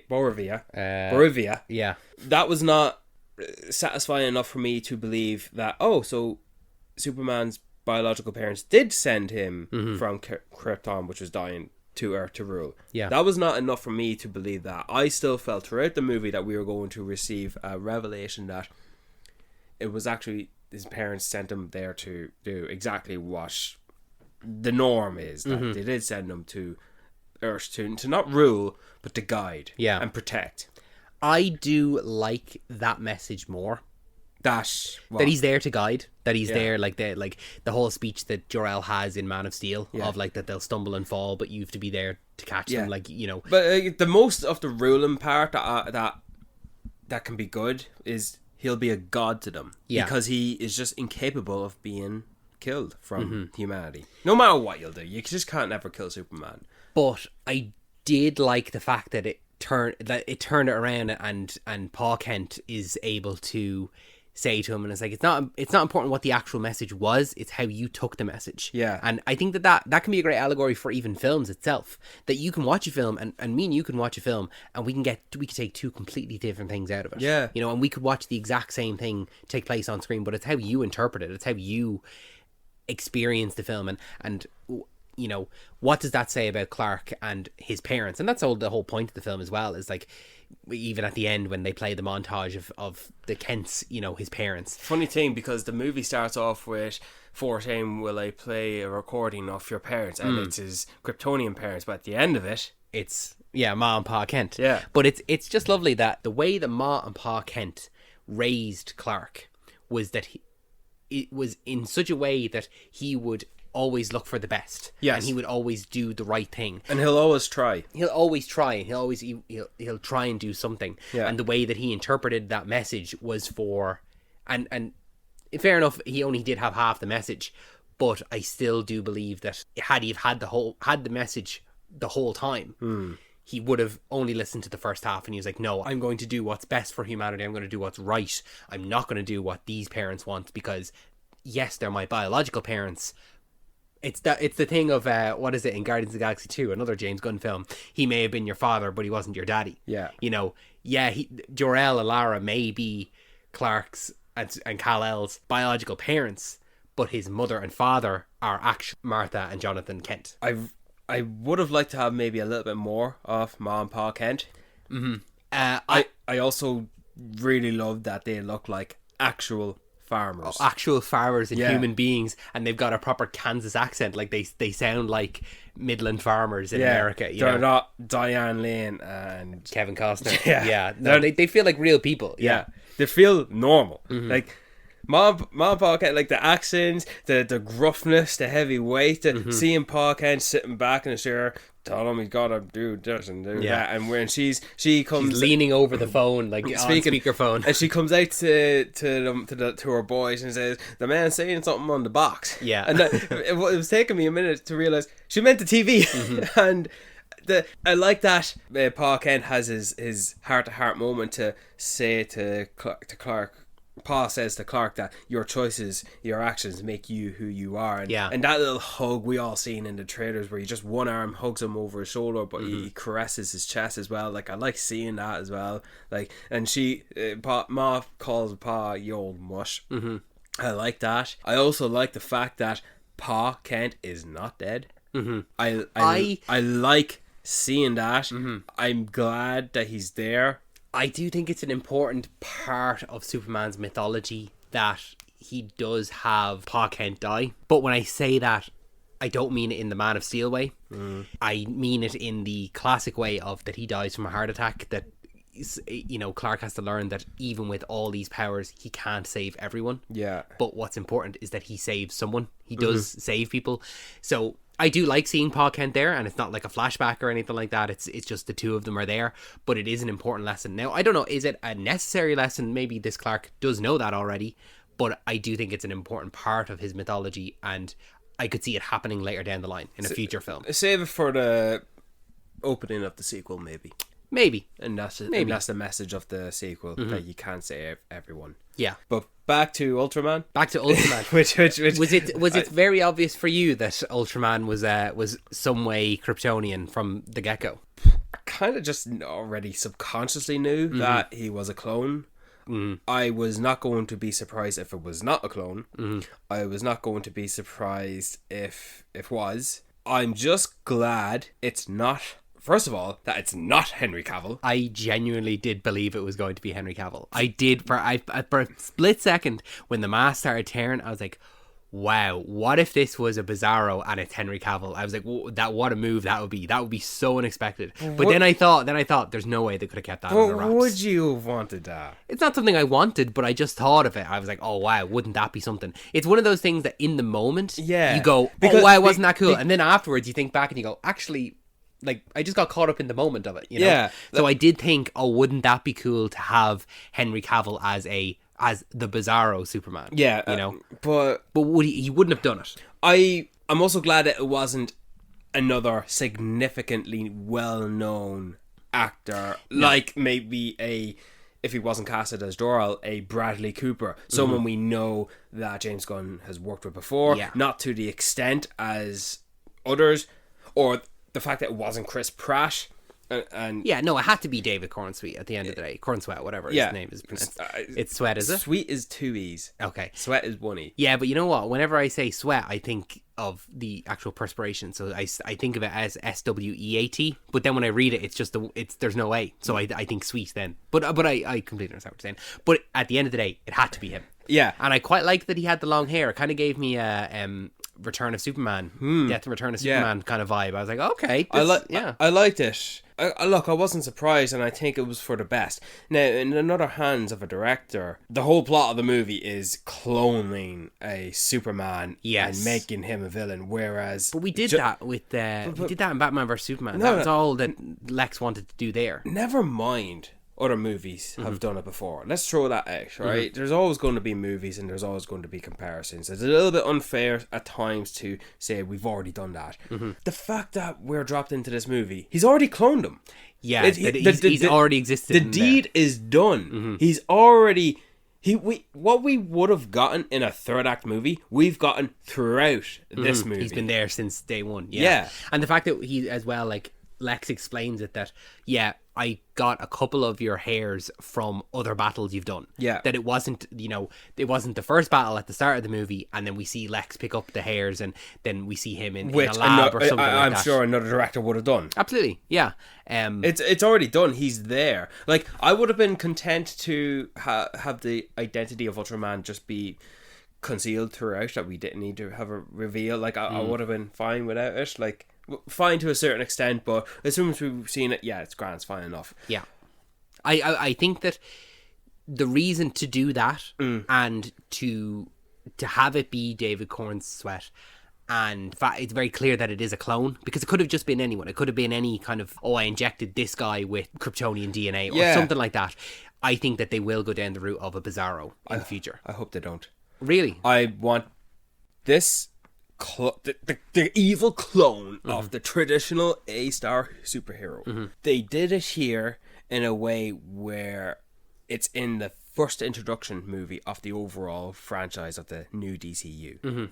They've done it. It's like starting your movie with multiverse nerdy. Like, you have time travel, you have multiverse, you have you don't cloning. Want the clone stuff again. We've had it now, and it was a nice shock, but it's done. I would like it to stay away. Let's go on in a new path altogether. Because, put it this way, David, I think James Gunn's going to be very selective in the projects he makes. So I won't be surprised if it will be closer to 10 years than 5 years until we see Nicholas Hoult as Lex Luthor again. Really? I swear to Christ. Wow. That's a long time. And I'm content with it. I wouldn't... I don't think... I'm fine to not get a Superman sequel in the next 3 years. Because... No, I disagree. I think that... You need your sequels now? No, I think that because this movie is being received so well, they need to cash in on that. I think that one of the biggest mistakes that the DCEU did was not giving us a Man of Steel sequel. The fact that they let Superman, the number one superhero, kind of go out to pasture, and beyond Justice League, he was just cameo, like two cameos. Like, that's not your star performer. And I think that James Gunn has found that in David Cornsweet. Yeah. And I think that they need to... He's a bankable star. He's young. They need to get him in more stuff. And I think that getting us a Superman 2, what are we, 2025? By 2029 at the latest. Summer of 2029 latest. Oh yeah, I'm fine with that. But what if Nicholas Hoult is not returning as the villain for that movie? Because we've already had the Lex Luthor villain, you know. And no, I'm just spitballing things. Yeah, and, no, and, yeah. and I'm not saying I do or don't. But I think that Lex Luthor is as good. I think Nicholas Hoult is as good, if not better, as Lex Luthor than David Cornsweet is as Superman. Like, I genuinely... I know what you mean, yeah. I think, for my money, that Nicholas Holt's performance in this film is the best performance in the film. We'll save him for last. Yeah. Like, we're almost there. But I just feel like, referring back to, we only know what the next movie is and the movie after that. I won't be surprised if the next time we see David Cornsweet in a more substantial role, I'm not talking a possible cameo in the Supergirl movie, is a Justice League movie. Yeah, but I could see that being too far down the line. I like, from where Justice League would be, I couldn't see a Justice League until early 30s, like 2032. Based on the level of how they're progressing, like, we know that there is a Batman movie to come, but no details on it. They're still writing it. Well, we don't have any of the other members of the Justice League even in talks or anything like that. Yeah. Now, I know that they rushed into it with in the previous versions, the DCU, and I don't think James Gunn will fall into those trappings again. I think James Gunn has a plan. He's going to stick to it. He said he's already announced projects. He might have cancelled one or two. Which I really like. I think that's a really brave decision to make. It's like, yeah, we had something in development, it didn't work, so we cancel it, and it's not something that they just announced at Hall H. It's like, oh, we have to get this big slate of projects announced here. Like, you know? remember he said he announced the Authority movie? Where's that? Yeah, maybe that was the one he cancelled. Possibly. Maybe he can make that into an animated movie. Who knows? Look, we'll see. And I trust in him. And I'm just saying that I'm okay to not have a direct sequel to this movie so quickly, because we're getting more movies in this universe. Not just in that of Supergirl, but also in Lanterns. And we have Peacemaker Season 2 coming out. And I'm not going to include Clayface because, in my opinion, as far as I know, I could be wrong, It might be an Elseworld. It's an Elseworld. But yeah, Ultraman, bring him done. And I love that Peacemaker cameo. Let's talk about the cameos then before we get on to the final two characters. Being Lois and Lex, yeah. Is there anyone else just off the top of our head that we're happy, content with? Nope. There's another one. Crypto. Oh, Crypto. Yeah, we'll leave it. But cameos. Peacemaker. So you had Peacemaker. I thought that was the perfect level of a cameo. And it literally could have been archival footage of John Cena doing press for the Suicide Squad or Peacemaker Season 1, and they threw that in there and dubbed his voice. Yeah. But I like seeing him there on whatever host show, like let's say Jimmy Kimmel, and he's being the hypocrite that he can be, saying Superman in a position where he can kill people for no good darn reason, all for the sake of peace. Dude, look at yourself. I like seeing Sean Gunn there. I knew he was going to be there as Maxwell Lord. He will appear in Peacemaker Season 2 briefly, but I really do wonder what movie or project is he going to appear in where he'll have more of a role. Because think about it. He's casted his brother. He'll have him in a bit of a role. And in terms of live action, he's Maxwell Lord. Yeah, he's G.I. Robot in animation form. Whether we'll ever see him in live action. Is that not Alan Tudyk? G.I. Robot? Yeah. No, that's Sean Gunn. Is it? Yeah, Alan Tudyk was Phosphorus, the skeleton. Ah, yes. Sorry. Yeah, that's another guy as well. Alan Tudyk being here, one of the robots. Like, in live action, he'll be whatever, but he's just a voice here, and I'm content that he's just the voice. Yeah. You know? It's not as if I'll expect seeing Bradley Cooper in a role in the DCU, whoever. Like, I'm happy for him to be Jor-El, and that's that. But yeah, any other cameos? I know Will Reeve had one. He was one of the reporters. That's Christopher Reeve's son. I missed that. I didn't see him. I noticed him because I had known that he was going to have a cameo. I knew as well, but I missed him. With Frank Grillo reprising his role as Rick Flag Senior. Talk about not needing to see Creature Commandos. No, it was it's the perfect level of a cameo where you don't need to have seen, like, for anyone else, it's just the character in that scene. Yeah.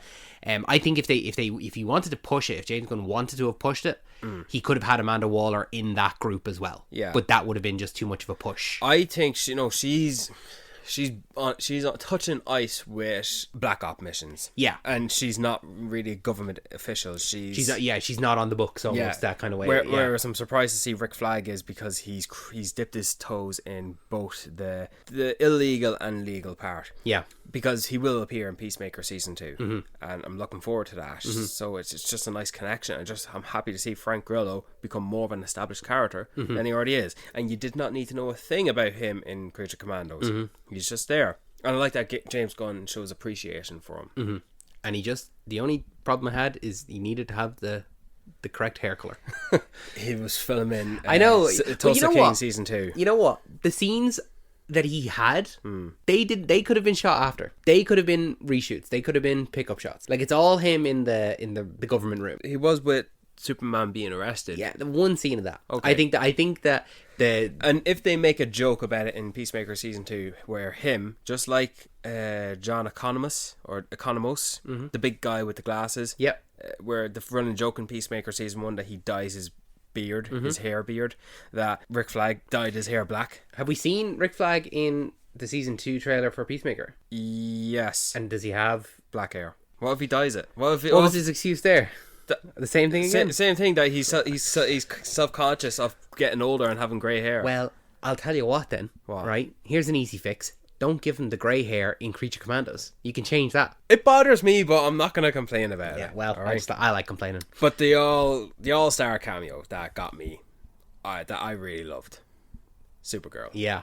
We knew she was coming. We knew she was going to have a small little bit of a cameo. It felt like a post-credit scene, but it was just tagged on at the end. It's revealed that she owns crypto, not Superman, which is great. Because he does have he mentions that a little bit. It's more of a foster situation. Yeah. I thought that he was going to say, I'm watching for a friend or something like that, you know. I just like seeing her there in live action, readying us for what is going to come in a year's time. That what common knowledge we know of Supergirl is that she was sent in her own little tube ship to escape from Krypton, but she was a child or a teenager, so she would have been a preteen, so I think around maybe 12 or 13, whereas Clark Kal-El was a child, is an infant, he's a baby. And what I quite like about it, building on what you're saying there, Clark landed first, so they left Krypton at the same time. She left as just turning a teenager and he was a baby, but he landed first. So he's able to grow up fully, whereas she landed afterwards. But was she like frozen in time, or no, was she just knocked off? I think they went through like wormholes or something like that, you know, and so they arrived at different times. So by the time she arrives, Clark is already grown up. Like this Supergirl could be very well 18 years old. She left when she was 15. She's 18 years old now. Yeah. And this Clark is Superman already when she arrives. Yeah. So I like that the way that it appears that she is processing the destruction of our planet and all this stuff is, I'm going to go get drunk. You know, and that's, you know, that's what a person would do. It's going to be a quick reaction to just perceive her negatively and just poorly written or dumb because she just shows up drunk. No, there's going to be more depth to that. Yeah. Well, that's the plot of Supergirl World of Tomorrow, is that she is Woman of Tomorrow, that she is going to these planets.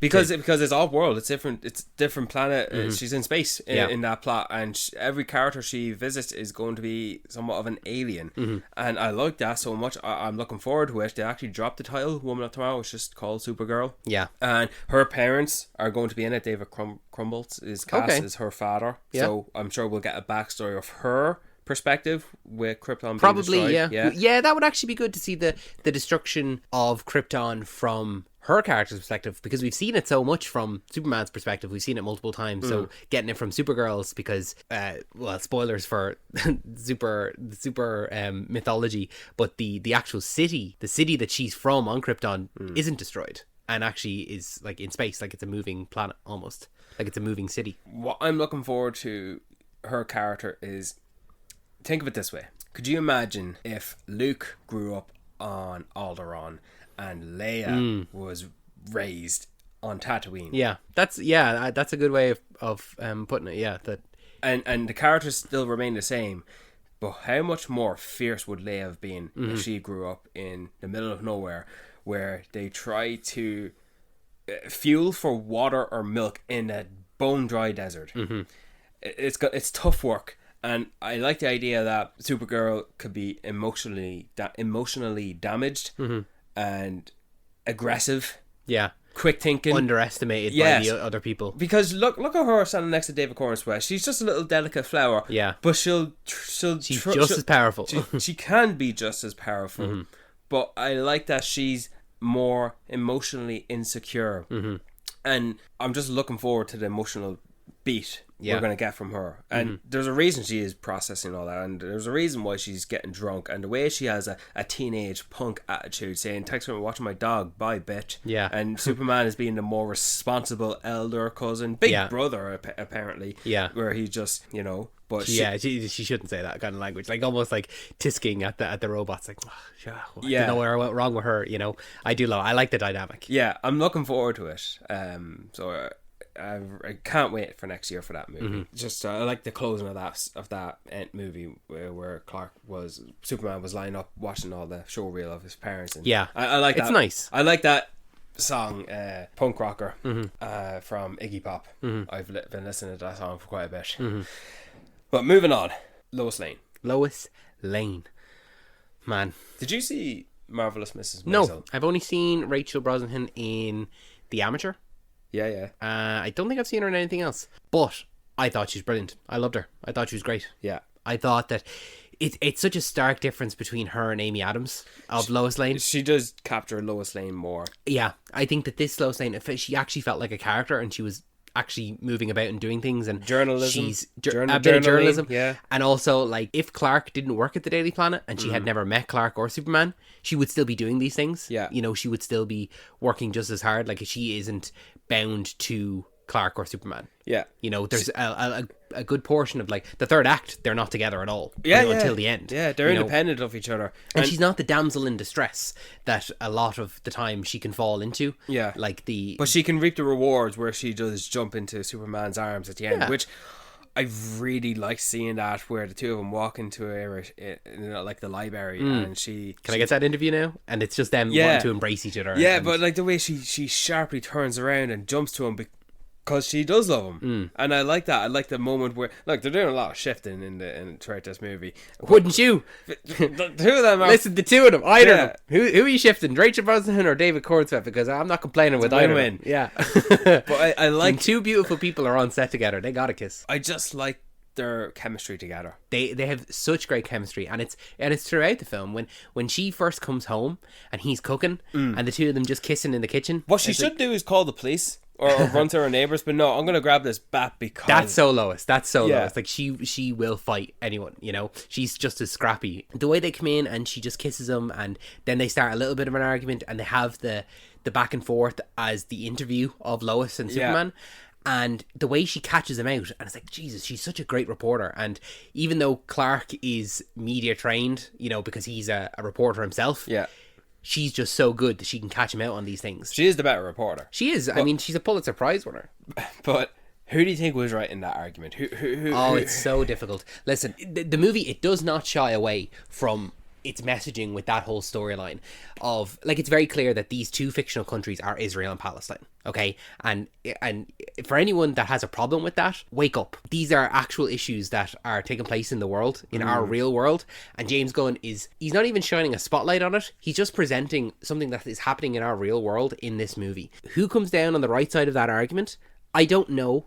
To answer your question, I don't know, because you can see it from both perspectives. Superman's perspective is, I'm just doing good. I'm stopping people from dying. And who's not going to get on board with that? Yeah, it's the correct, like, morally, it's the correct thing to do. Yeah. I saved lives. I stopped a war. And then Lois, you know, comes at it from the perspective of, so you as a foreign invader went to their country, threatened, tortured the leader of their country, you know, under threat of death, and did all these things, and she's coming at it from the geopolitical point of view, and not the 1970s view of the Superman who, even in Superman 4, Quest for Peace, Superman goes to the UN. You just had to throw the Quest for Peace in there. Just so people know that I'm a diehard fan, that he goes to the UN and he takes every country's nuclear missiles, nuclear weapons and throws them into the sun. Yeah. Like that's all well and good when you say in the 1970s, oh, that's no bother at all. But now in a much more aware world of geopolitical politics, it's a very difficult question. If I were to answer your question honestly, in the real world, Superman was right, and I don't think that in any way James Gunn even skirts around the idea of, you know, because it's an Israel-Palestine, even a bit of a Russia-Ukraine kind of, like he kind of amalgamates the two in there. Yes. It's very pro-Palestine, which is the correct way to be. I think I don't have a problem saying, you know, free Palestine, and I think that the movie objectively says that with its chest out, you know, that it is pro-Palestine. This is a Superman thing to do too. Chest out. Yeah, chest out and say it. Like it's the history books will look back on this conflict, and it is the correct position to be. You know, you can't just invade a country, and it's very clear in the whole sequence. Either we don't really see it at the start, but at the end, when you see all of these people standing in this kind of, you know, middle of a bit of a wasteland, but all of them there ready to take up arms, and they're being attacked by tanks and military personnel with guns and stuff like that. And it's like this, like, people in Palestine don't even have this opportunity to stand up against the military. They're just being bombed out of it. Yeah. So wouldn't it be brilliant to live in a world where a superhero can come in and just fully stop it before anyone has to die? You know, how many thousands of people have been killed, you know, in Gaza and in Palestine. So I'm really glad that James Gunn is able to take an issue from the real world, present it in this comic book world. Yeah. And even though you do have the silliness of other comic book things with Crypto and Mr. T, or Mr. Terrific and his T-spheres, that you can believe that yes, something like this would happen also in that world. And isn't it great that they have someone that can come in and save them from the devastation of something that unfortunately we don't get in this, in our real world. Well, that's the oasis, isn't it? It's just the fantasy of it. Yeah, it's the want you need. Mm-hmm. It's heavy subject matter. It is, yeah, and it's a heavy subject matter that people are afraid to talk about because it is so heavy. But I think that staying silent on these things contributes more to the problem than to the solution. So we won't talk any more about it. No, you're contributing to what is hopefully will be one day a solution. Hopefully we'll get to a solution, but it's a dark part of our history that now we have to look back on that has taken place in our lifetimes. But I'm glad you brought it up. I'm glad that well, it's not even me. I brought it up here now, but like James Gunn is the one that gets to push this. Like, it's the #1 movie in the world. Everyone that goes to see this will now be faced with it. And let's be honest, I kind of mentioned it at the start of the film, or at the start of the episode. But you're gonna have people here that say, "Oh, this Superman is woke," like, you know, and a lot of those people of the far right are going to be complaining about this part of the storyline because they are pro-Israel. You know, but I thought they weren't going to revisit that scene because they were talking about it so much from the start of the movie. I thought, oh, that because we seen it in the trailers, right? I thought then he cut it out and it's a deleted scene. But no, by talking about something so much that we have not seen and rewarding us with the visuals of it by returning to it to conclude it, to bring it full circle again, I thought it was very, very well written. Yeah, I thought it was a well told story to bring it home. You know. Absolutely. I just appreciate that. Like, I'm not going to take off the top of my head where a movie starts in the middle of an action sequence and we don't see where it all initiated, but we revisit it. Yeah, because we have to go through the story to revisit it. I just thought it was very interesting. It also cancels out repeating it and drawing out the movie to be longer. Yeah, another part of the story that a lot of people are complaining about, and it's again something that is happening right now in the real world and is brought into the movie. And so people are kind of like, oh, this is, you know, you're just, you know, taking a hit at Elon Musk. And I was like, no, we just in the real world right now have multi-billionaire villains who are just dickheads, and that's Lex Luthor here. He's just like not even a critique. Yeah, he's Lex Luthor, and it just so happens that we in this real world have people who appear to be a Lex Luthor type. So Lex Luthor, Nicholas Hoult. For as much as I love David as Superman and the hope that he brings, I love Nicholas Hoult just as much, if not more, because he is the antithesis of that. Because he is just a straight up hater. Like, the fact that he can just say, as proudly as the S on Superman's chest, he can put his chest out there and say, I hate you and I hate everything that you stand for. It's nearly borderline comic book villain. Very cliche. It's mustache twirling, but he's bald. But it does stand on its own 2 feet with a bit more depth to it. That you are taking it very seriously. Like, you feel his anger and his rage. Like, I remember asking you one time, what is Lex Luthor's deal? Why does he hate Superman? I now feel like I have a movie where I have an answer for it. Yeah. Lex Luthor, like, worked his entire life to become the man of tomorrow, like the world savior. Yeah. And here's Superman coming in and doing it all in 3 years, and he's loved by everyone and not having a care in the world. And I love just the whole mentality that Lex has, where he's like, Superman is living rent free in his head. Yeah. I really liked the way that the movie presented Lex as a villain, and just a straight up villain. Like, there's no misunderstoodness to him or anything like that. Bear no mind, we see him cry. We see Lex Luthor go through such devastation, not because of his wounds or injuries, because he lost. We also see him straight up murder a person. Like, in the interrogation scene, he shoots a guy in the head. And what was the guy's crime? He had an interaction with Superman selling him a falafel or something like that. Yeah. Like a bit of street food. And it's like, wow, okay, I was shocked at that. When the gun went off and a person was dead, I was like, whoa, okay, this is the Lex Luthor we're getting. And I just thought it was brilliant. I thought the crew he had with him, the whole the way that he utilized Ultraman, of giving him that he had run through thousands of different fight sequences, gave them code words to indicate 7A, 16B, and the way that he was, and it was all to do with different moves. Also shows how smart he is, that he has all of those memorized, and how he can just pull them up straight away. I liked that everyone in his crew, other than Eve, everyone else was on board with him. Like, everyone was happy to do it. They were devotees to him. He probably didn't even need to pay them. They're happy to do it. They're happy to work for him. Like, good job, team. Now everyone drive home safe. Yeah. Like, you're committing mass genocide. You're trying to kill the planet's best superhero, the Protector. And because you don't like him. And I like that in this movie here. Like, you wouldn't have that in something like Man of Steel. No. Like the Lex Luthor and his team of communications. Yeah. That Lex Luthor felt like he was very much on his own, whereas this Lex Luthor feels that he's got the whole team around him, and they're all like, they're celebrating and stuff like that when they do it, and they're happy. And we get a little bit of it later on, where once the kind of black hole opens up, they're a little bit scared and stuff like that, and then Lex kind of rolling his eyes like, oh, obviously I planned for this, and the whole office can float. But then someone else says like, oh, where are we going to land when the world is dead? Yeah, I like those little subtle hints, but still no one stood up against him. And as soon as Mr. Terrific comes in, the guy's like, hey, I can help you. I don't need your help. I'm terrific. It's like, that dude needs more than a bit of a stern talking to. He needs to be punched in the face. And you know what's great, actually, with the code numbers as well? What?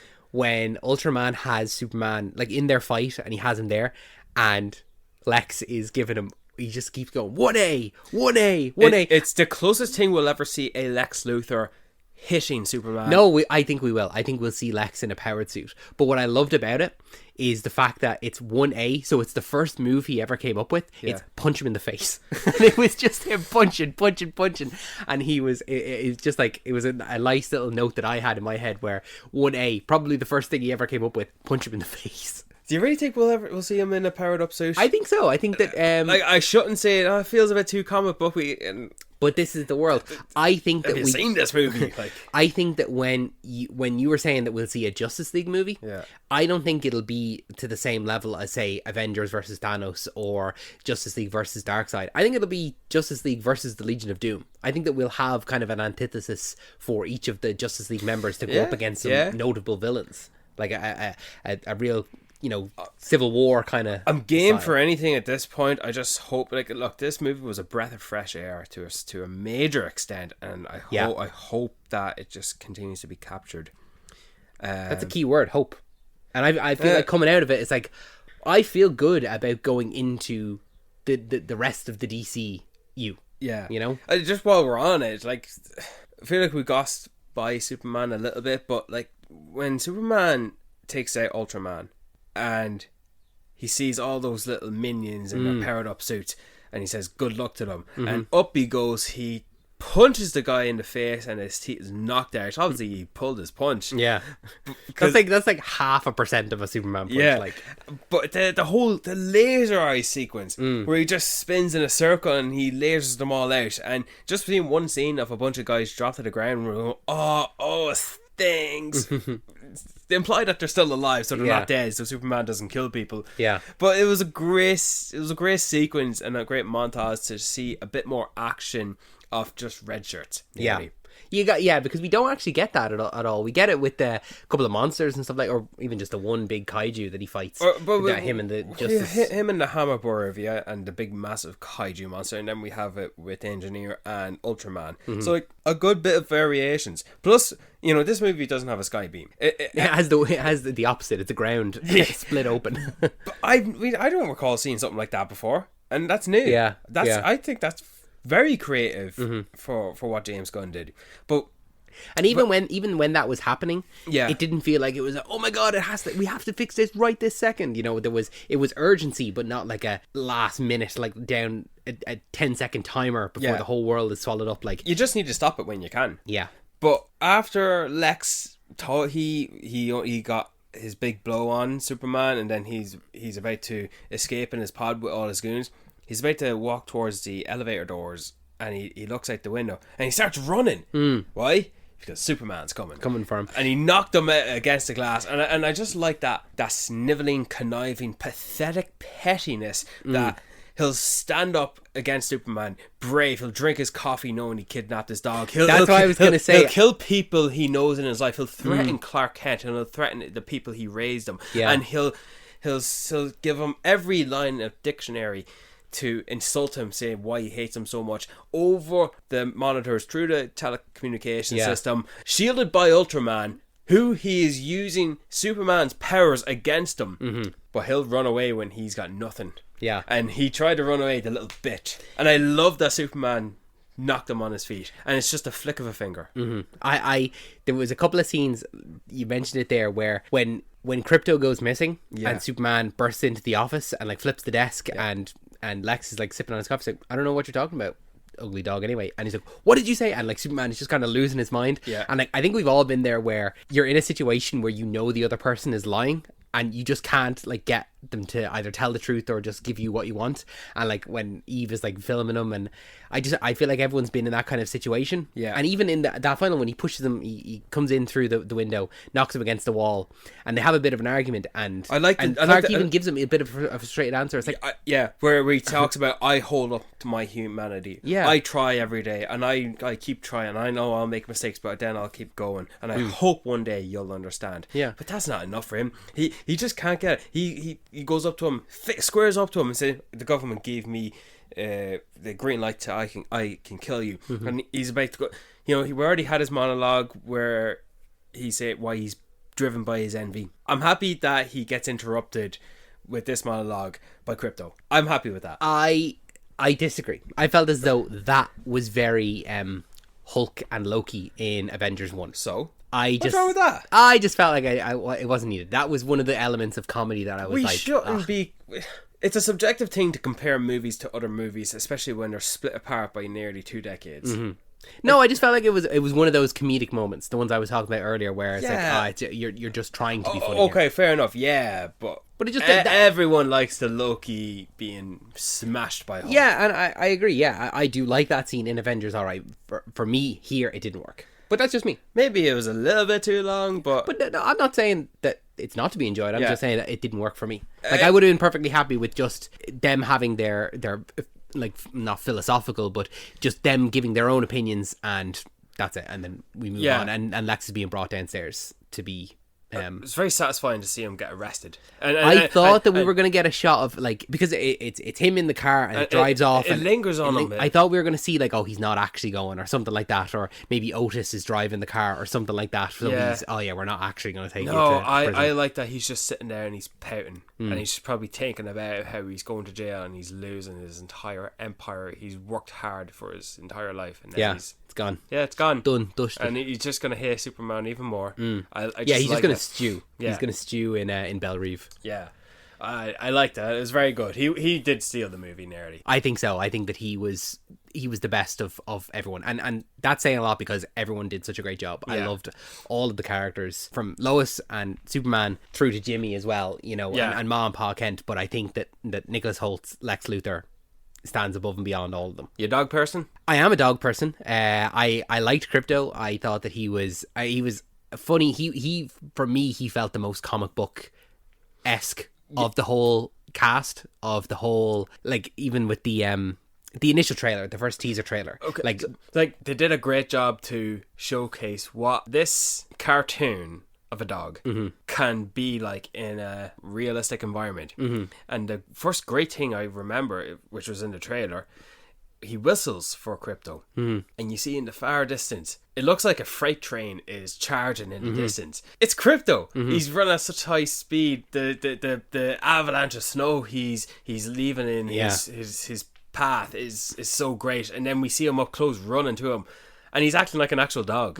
I don't ever want to know the origin of Crypto. Is he Kryptonian? Was he a dog injected by Kryptonia? I don't want to know. It depends on the version. It doesn't matter. Like, he is what he is. I don't need to be informed. We're dropped He's into also, this. he feels like a real dog because he doesn't listen sometimes. Like, you know, sometimes he will do the opposite of He wrecks the shop. He wrecks everything. He took him from his parents' house because he didn't want him to chew up everything. But he's playful with Clark, but because he's a superpowered dog, it actually hurts Clark. You know, he's like, so for some reason it doesn't hurt Supergirl's Kara, Kara. It doesn't hurt probably her. because she's drunk. Probably she doesn't feel it. It feels like when she comes down, she's stumbling in together. I love seeing Crypto defend the Fortress of Solitude with the service robots, like having a little more. I just love goosebumps, him barking at the engineer. And I think there's a little scene where Ultraman punches Crypto. I think that was cut out because test audiences didn't like it. No, so it was already hard enough to see the engineer use our nanotech on Crypto. Oh yeah, she put it on his face actually. Yeah. But the next time we see him, you know, we're going through a lot of. We don't see him for a while. Yeah, we don't see him for a while. But we're rewarded by waiting that long. Where the next time we see him, even though he's in captivity, being experimented on, with the threat that he's going to be dissected for what is inside him, he's chasing squirrels. He's chasing flying squirrels. Chasing flying squirrels. Like, that's the closest thing that the stupid dog would do. But I like how he's still living the best of his life. Yeah, you know, he knows no different. He's happy. He's happy, and he's just as equally as happy to see Superman when he frees him, and like, having him play in the action where he's fighting against Ultraman and he's fighting against the minions as well. I like that. And then he's actually chasing squirrels at the end of the movie as well. No, not chasing, with the monkeys as well. That's another thing that in the Pocket universe that is like that. To see that in live action. I saw that compared to that it's an allegory for James Gunn. James Gunn is Superman with that because of his whole controversy where his tweets were taken out of context. Superman and the message from his parents taken out of context, and then the public all hate him, and he's being attacked online by internet trolls, that being the monkeys, and then he comes back and he does something good, and then everyone comes back on his side. That is very much James Gunn is Superman in that situation. It's not something that I had initially thought of. When someone else presented it to me, I was like, yeah, that fits.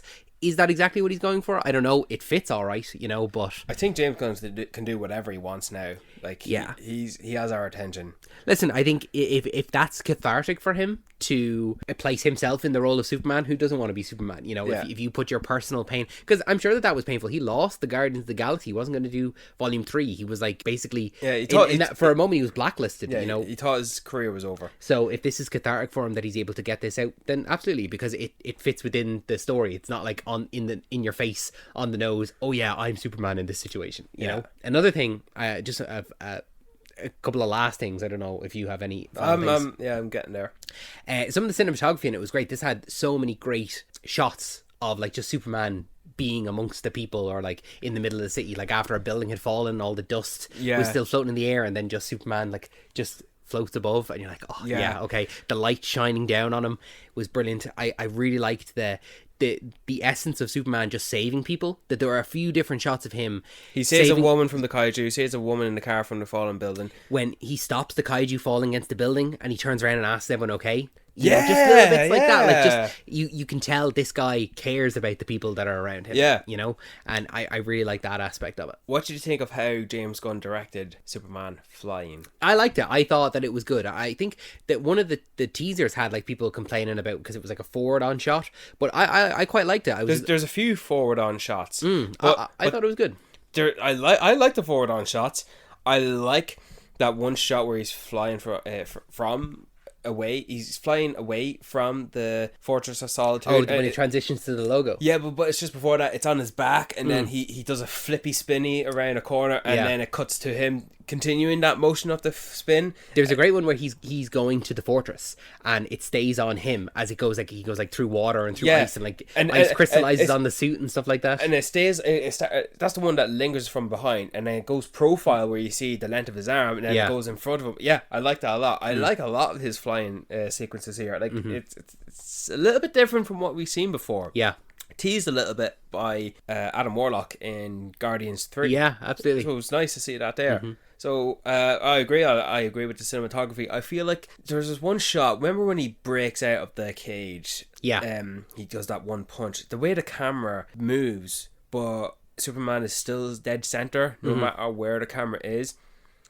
And he punches the glass. It feels like a lot of things is in the foreground and center stage. I felt like James Gunn did a lot of elements of capturing that, where what he wants in the foreground and center stage, I just felt like he captured it quite a lot. It's very upfront in front of you, but not too close, you know. Yeah. I just liked his depth of field, his foreground compared to his background of information. Yeah. You know? Some of it didn't work for me, like I said earlier, with the Mr. Terrific fight, with that being in the background. Oh yeah, but action sequences aside, I'm talking about like dialogue scenes with minimal movement. Yeah. You know? Yeah, I like that. So glad that this movie was good. Yeah. Could you imagine if it wasn't? Yeah, if it wasn't, I probably would have said that's the nail in the coffin. Yeah. I would have said, don't do interconnected stories now. Just do Elseworld stuff. Yeah. Just do individual. Here's a Batman movie. Here's a Flash movie. Here's a whatever. Just don't bother with the connected universe. I'm so glad that it is good and that I'm hopeful for the future. And if this is the level of quality we're going to get going forward, I'm more than happy, no matter what the project is. What do you think his next directed DC movie is going to be? I wouldn't mind him taking a step back for... No, I fully agree he's going to take a step back. Yeah. He's going to do a lot of hiring of Yeah, directors. I would like to see him step into the Kevin Feige role for a bit. Yeah. But I think... What's the next movie he's going to direct? I could see it being Superman 2. Now, would I like to see Superman be taken on by a different director? Yeah, possibly. I would just like to see maybe just a different vision and have James Gunn do something else. What that is, I couldn't tell you. It's funny to see that he's very hands-on with Creature Commandos, Superman, and he went straight back to Peacemaker. Yeah. I love that different shift in tone. I would like to see him maybe do I do like him with the ragtag groups, the Suicide Squad and Creature Commandos. Yeah. Maybe doing a group. And obviously with Guardians of the Galaxy, like, he does well with the team movies. Yeah. So maybe, like, the only team that is jumping to my mind is Teen Titans. I don't think he would do a Teen Titans movie. No. But I don't know is the answer. Is there one that you would have in mind that you Not want to see? necessarily, no. There's so much talk about who's going to be Batman and who's going to direct Batman and when's Batman going to be released. And, dude, we're juggling that with Matt Reeves' Batman. Let's just take it when it comes. Yeah. Don't start announcing things left, right, and center. Right? I'm grateful enough that the next movie we're getting is a movie that we have not had really in our lifetime. No, not a chance. No, the closest we had was the CW Melissa Benoist show. This is a standalone feature film focusing on the character of Supergirl. We have not been alive in our lifetime where we had that, and we're about to get it. Yeah, like, I know there was a Supergirl movie once upon a time, received poorly. But that was in the Christopher Reeve era. Yeah, like, that's and not... that was received poorly. I'm looking forward to it here. Yeah. And it'll just take as it comes. Like, we're already accustomed to what's going to come next with Marvel, and that has its own drama. But here, step by step. Yeah. I'd say that the last thing that I would want to end on, if it's okay with you, is the post-credit scene.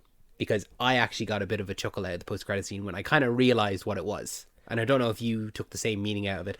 In the same way, Superman's message from his parents, you may not have taken this meaning from it. Is this the one with Mr. Terrific? Mr. Terrific in the building. Okay, well... The two of them looking at the building. Yeah. And Superman he kind of says, it's just a little bit off. Like, it's not flush, you know, it's not fully together. Yeah. And he's like, well, what do you want me to do? Like, take it all down and put it back together again? And he's like complaining about it.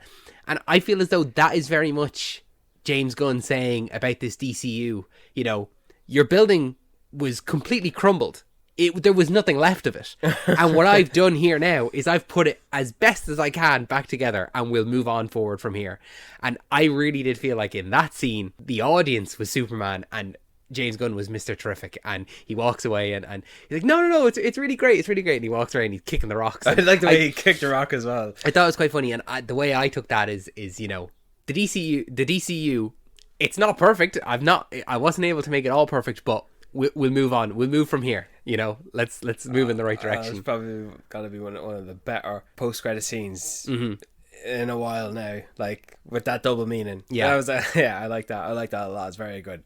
I missed that completely. I didn't capture that at all. I didn't even get it straight away. I did initially think it was just a joke, a bit of a joke. But when I kind of thought back on it, I was like, actually, yeah, I could see a bit of a meaning here. Yeah.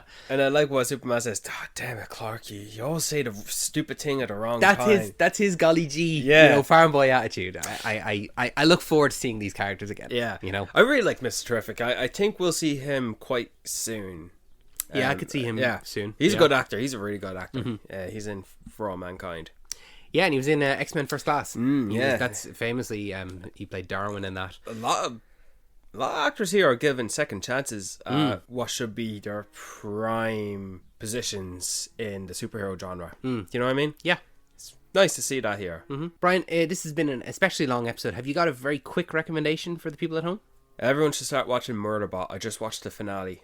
I've not watched it yet. I have yet to start it, but I've heard good things about it. You gonna watch it? Yeah, I have it on my watch list. It's gonna be a quick watch. You could watch it over the course of 2 days or one very long day, but because the episodes are quite short. Yeah, but it's not even a show to watch for the plot. It's more so just for the character of MurderBot and his interactions with the people he's with that he just does not want to be with. Yeah, you know, and he likes. We could have a lot in common with him.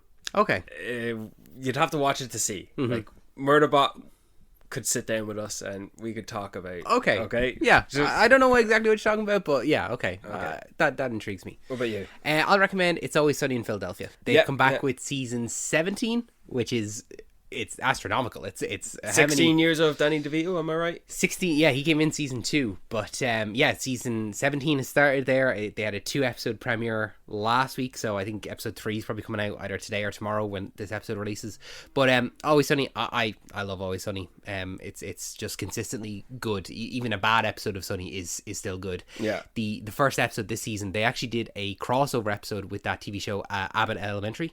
I don't know if you're aware of that. I know of it, yeah. So they did a crossover episode in their season, and then the first episode of this is a crossover episode, like with unseen footage from that, you know, so it's, you kind of get 2 episodes of it. Okay. But there is a line in this first episode from Bronson, who is the main character, I think, in Abbott Elementary. Yeah. It is probably it's the hardest I've laughed in a long time, because I was not expecting it at all. I've not watched the show. I don't know the joke.